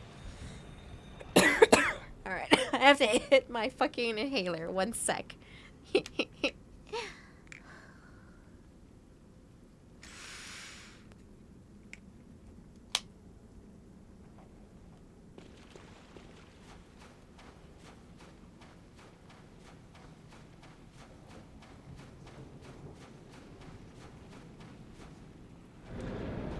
No, you can't get a hit. This is the expensive steroid inhaler that I had to fucking pay premium for. Yeah, I agree, Dem. I wish that, like... I wish Power Scope wasn't so bad across shonen. But that's kind of expected.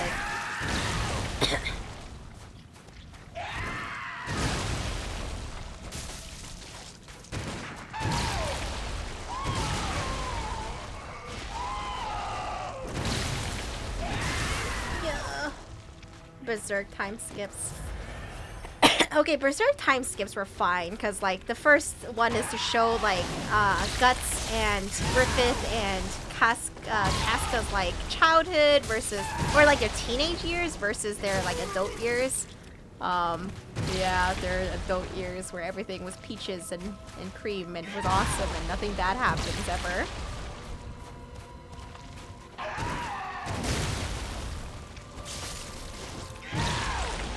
Skips time, get more jacked. Okay, dude, I remember early, like, streams, like, during Dark Souls streams, I would get, like, really drunk and I would get angry at people who lack the media literacy to understand how gay Griffith is for Guts. Like, that is, like, half of Griffith's character is his weird, fucked up love for Guts. You ever, like, fucking, like, hate and love someone so much you'll fuck their girlfriend? It's literally the core of the story, but there are some people who refuse to, like, understand and believe that Griffith has non-fucking platonic feelings for Guts. Like, there's literally a scene where Griffith is having sex with a girl, and he's thinking about Guts the whole time. And people will look at this shit and they're like, yeah, that's straight behavior. And I'm like, bro, I don't know what to tell you. I think you just need to reread this and think about this a bit more.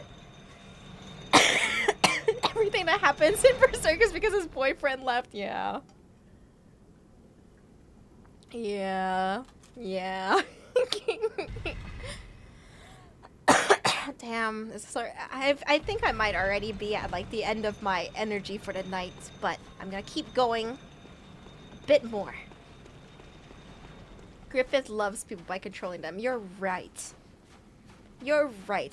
Griffith's number 2 motivation is to control Guts. I think that's his number 1 motivation, is to control Guts, who he sees as somewhat uncontrollable, a free spirit. To tame Guts is to tame a great beast.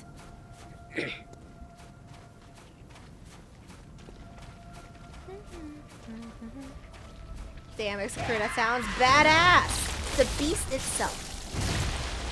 You ever think about the buff? Homie, stop yourself from nutting too soon. That only makes me nut faster and harder, Salty.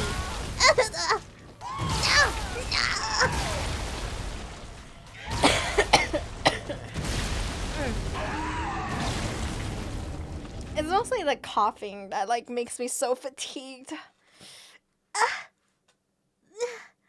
The most unga bunga way to beat his enemy. Goss is the boss of all time. I'm stubborn. I want to beat him. Alright, I will give it my all. I will focus on him. I won't think about manga, which is impossible.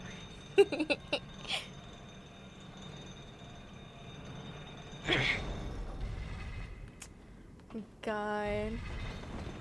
I really enjoy media with, like, complicated interpersonal relationships, and Chainsaw Man is really good and, like, a modern day example where characters around Denji fulfill, like, multiple roles around him that is confusing, that is weird to navigate, and that's the point, right? Majima is like a weird Majima, sorry. Also, I don't want to spoil anything, so I'll probably stop there. You guys know Majima from Chainsaw Man? Okay, I need to stop thinking about manga. I need to, like, focus on this guy. Dame dame, dame yo, dame nano yo. Anta ga sugite, sugi, sugite. Dore dake tsuyoi o sake demo. Ouch, ouch, ouch. Hey, Gray. You're catching me right as I'm about to end stream. Sad Denji noises. I guess if I post this VOD on YouTube, it would just be I talk about manga for 3 hours and because I can't shut the fuck up.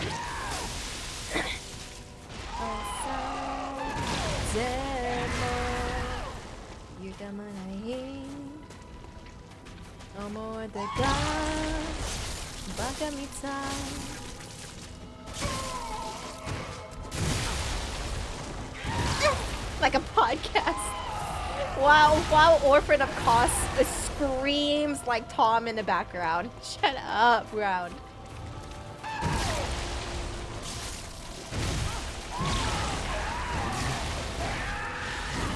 It's like any of the manga I talked about tonight, I could probably talk about at length. Just summarize it. I should do like a stream where I get really high and then try to like summarize a manga for you guys, but it would just be me talking myself in one big high 420 circle.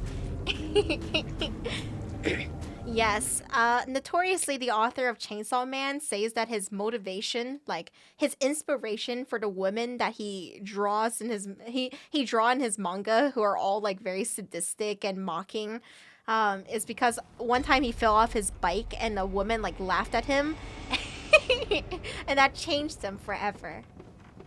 Get so high you forget to go live. Shut up, Surgeon Nipple Fingers. I'm just picturing me like sitting here talking to myself about manga and not even aware that there isn't a chat. Like I'm just sitting here like, and that's why Shaman King let me down. It's been a 5-hour rant. No, bro, don't even put that energy out there.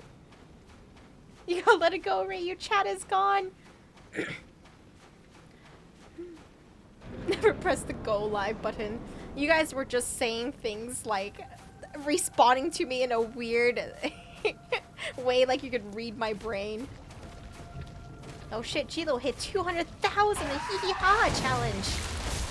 Let's go! This is what we do when you're offline. You guys just chilling here? That's sweet in a way. But that's just what we do in the Discord, right? We're constantly just shitposting the Discord. If you're here and you're listening in, you should join us in the Discord. It's a fun place. We have lots of fun things happening there. I'm trying to encourage more homies to host like events while I'm sick.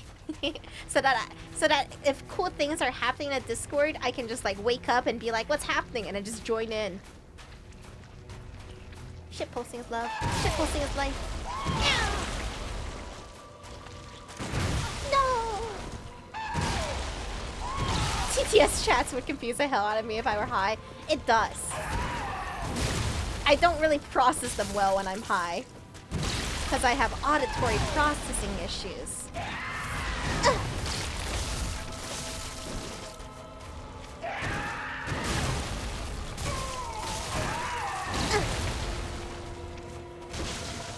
Don't do it. Don't throw a chunk of it at me, please. Okay, we're good. We're good. We're good, right? No!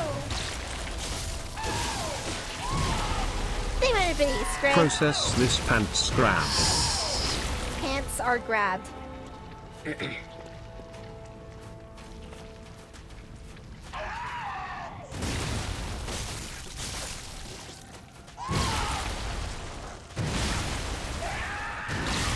God, I got fucking bodied.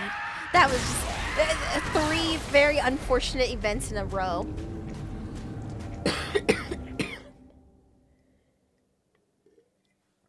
Yeah, I've been doing some awesome stuff in the Discord recently. Fading Spades hosted season 1 and 2 of Ancient Magus' Bride. I missed season 2, but it's okay, I read the manga. I was just too sleepy on those days.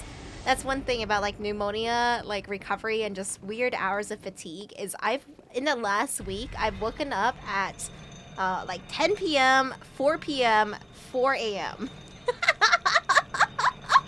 It was really bad when I woke up at 4 a.m. because I was like, nobody is awake. Okay, oh no, Yozo was awake. My sweet homie Yozo was awake and she kept me company.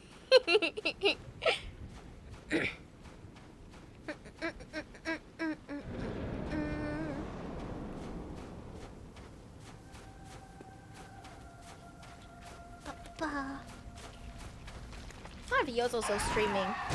Yozo's doing like a streamathon where she like finishes all of the games she didn't finish on stream. And I want to do that. I have so many games that is just hanging in the air that I haven't finished. We'll get to him. We'll get to him. Yozo just ended. Aw. Yozo went to bed.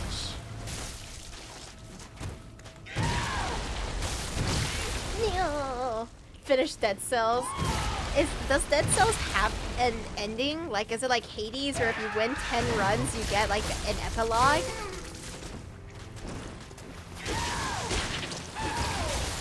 No.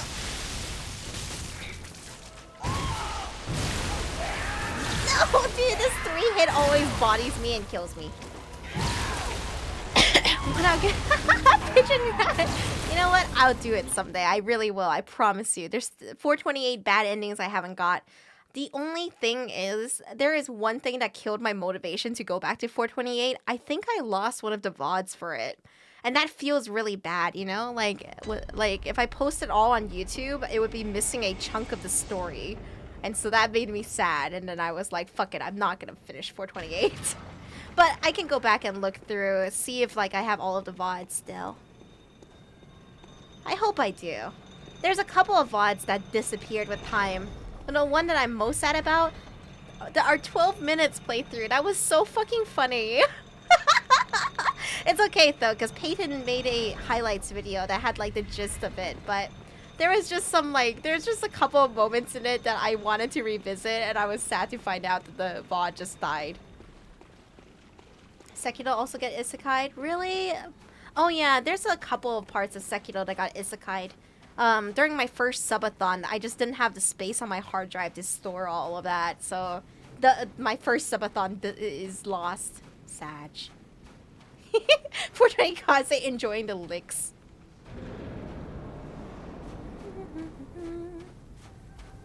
It's okay though. I plan to play Sekiro again.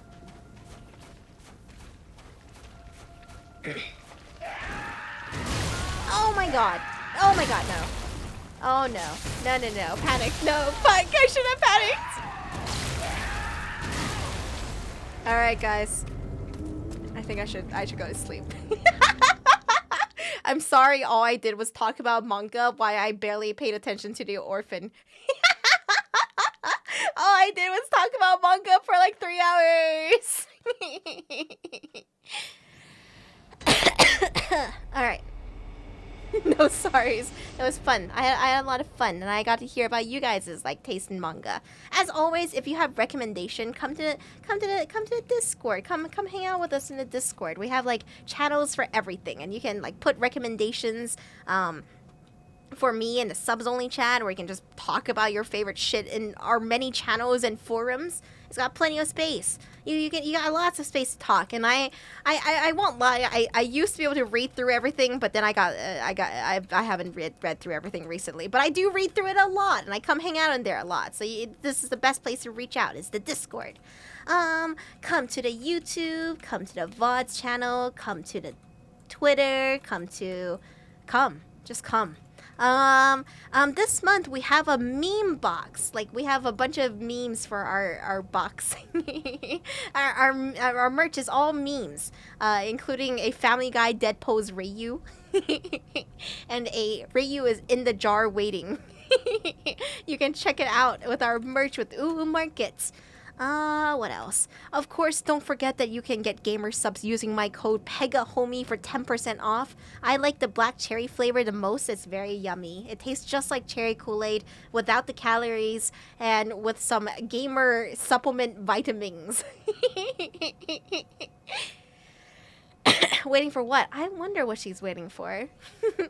She's waiting for something to fill the jar, silly. Mango Meta is good flavor. There's a lot of good flavors. There's the titty milk flavor, which really does just taste like powdered milk, but kind of sweet. There's the anime girl thighs. I haven't tried that one yet, but I hear it's pretty good. There's the passion fruit tea, which actually does taste like tea. It's very interesting. And there's a lychee flavor that does taste like lychee, and it's very yummy too. I've tried all of these. I have a little like ranking chart in the Discord as well that of the flavors I've tried. I haven't tried them all. Yes, AMPM Games, you heard correctly. There's a titty milk and anime girl thigh flavor gamer subs that you can try with my code PEGAHOMIE for 10% off. And your girl gets a little cut in when you use my code. All right. I need to go lay down. But I had a lot of fun hanging out with you guys tonight. Thank you guys for listening to me talk about my weird takes on manga for like 3 hours. Let's see. I'm sorry, DGD. It's just how it is. I sense that you're coming and then I have to end stream. Thank you guys for chilling with me. Let me go find us a homie to raid for the day. Stick around for the raid. You get to meet a whole new homie, but also, you know, you also get some channel points for it. But mostly it's just getting to meet a homie and, like, you know, make their night with a nice big raid and get to hang out with them. Let me see. Who are we gonna raid today? Let's see. Oh, later this week. So you guys know Idol Company. They're a VTuber company. My friend Juna Usagi is part of the team, as well as famous homies. I really enjoy Rin Penrose. They have a ghost hunter homie called Yuko.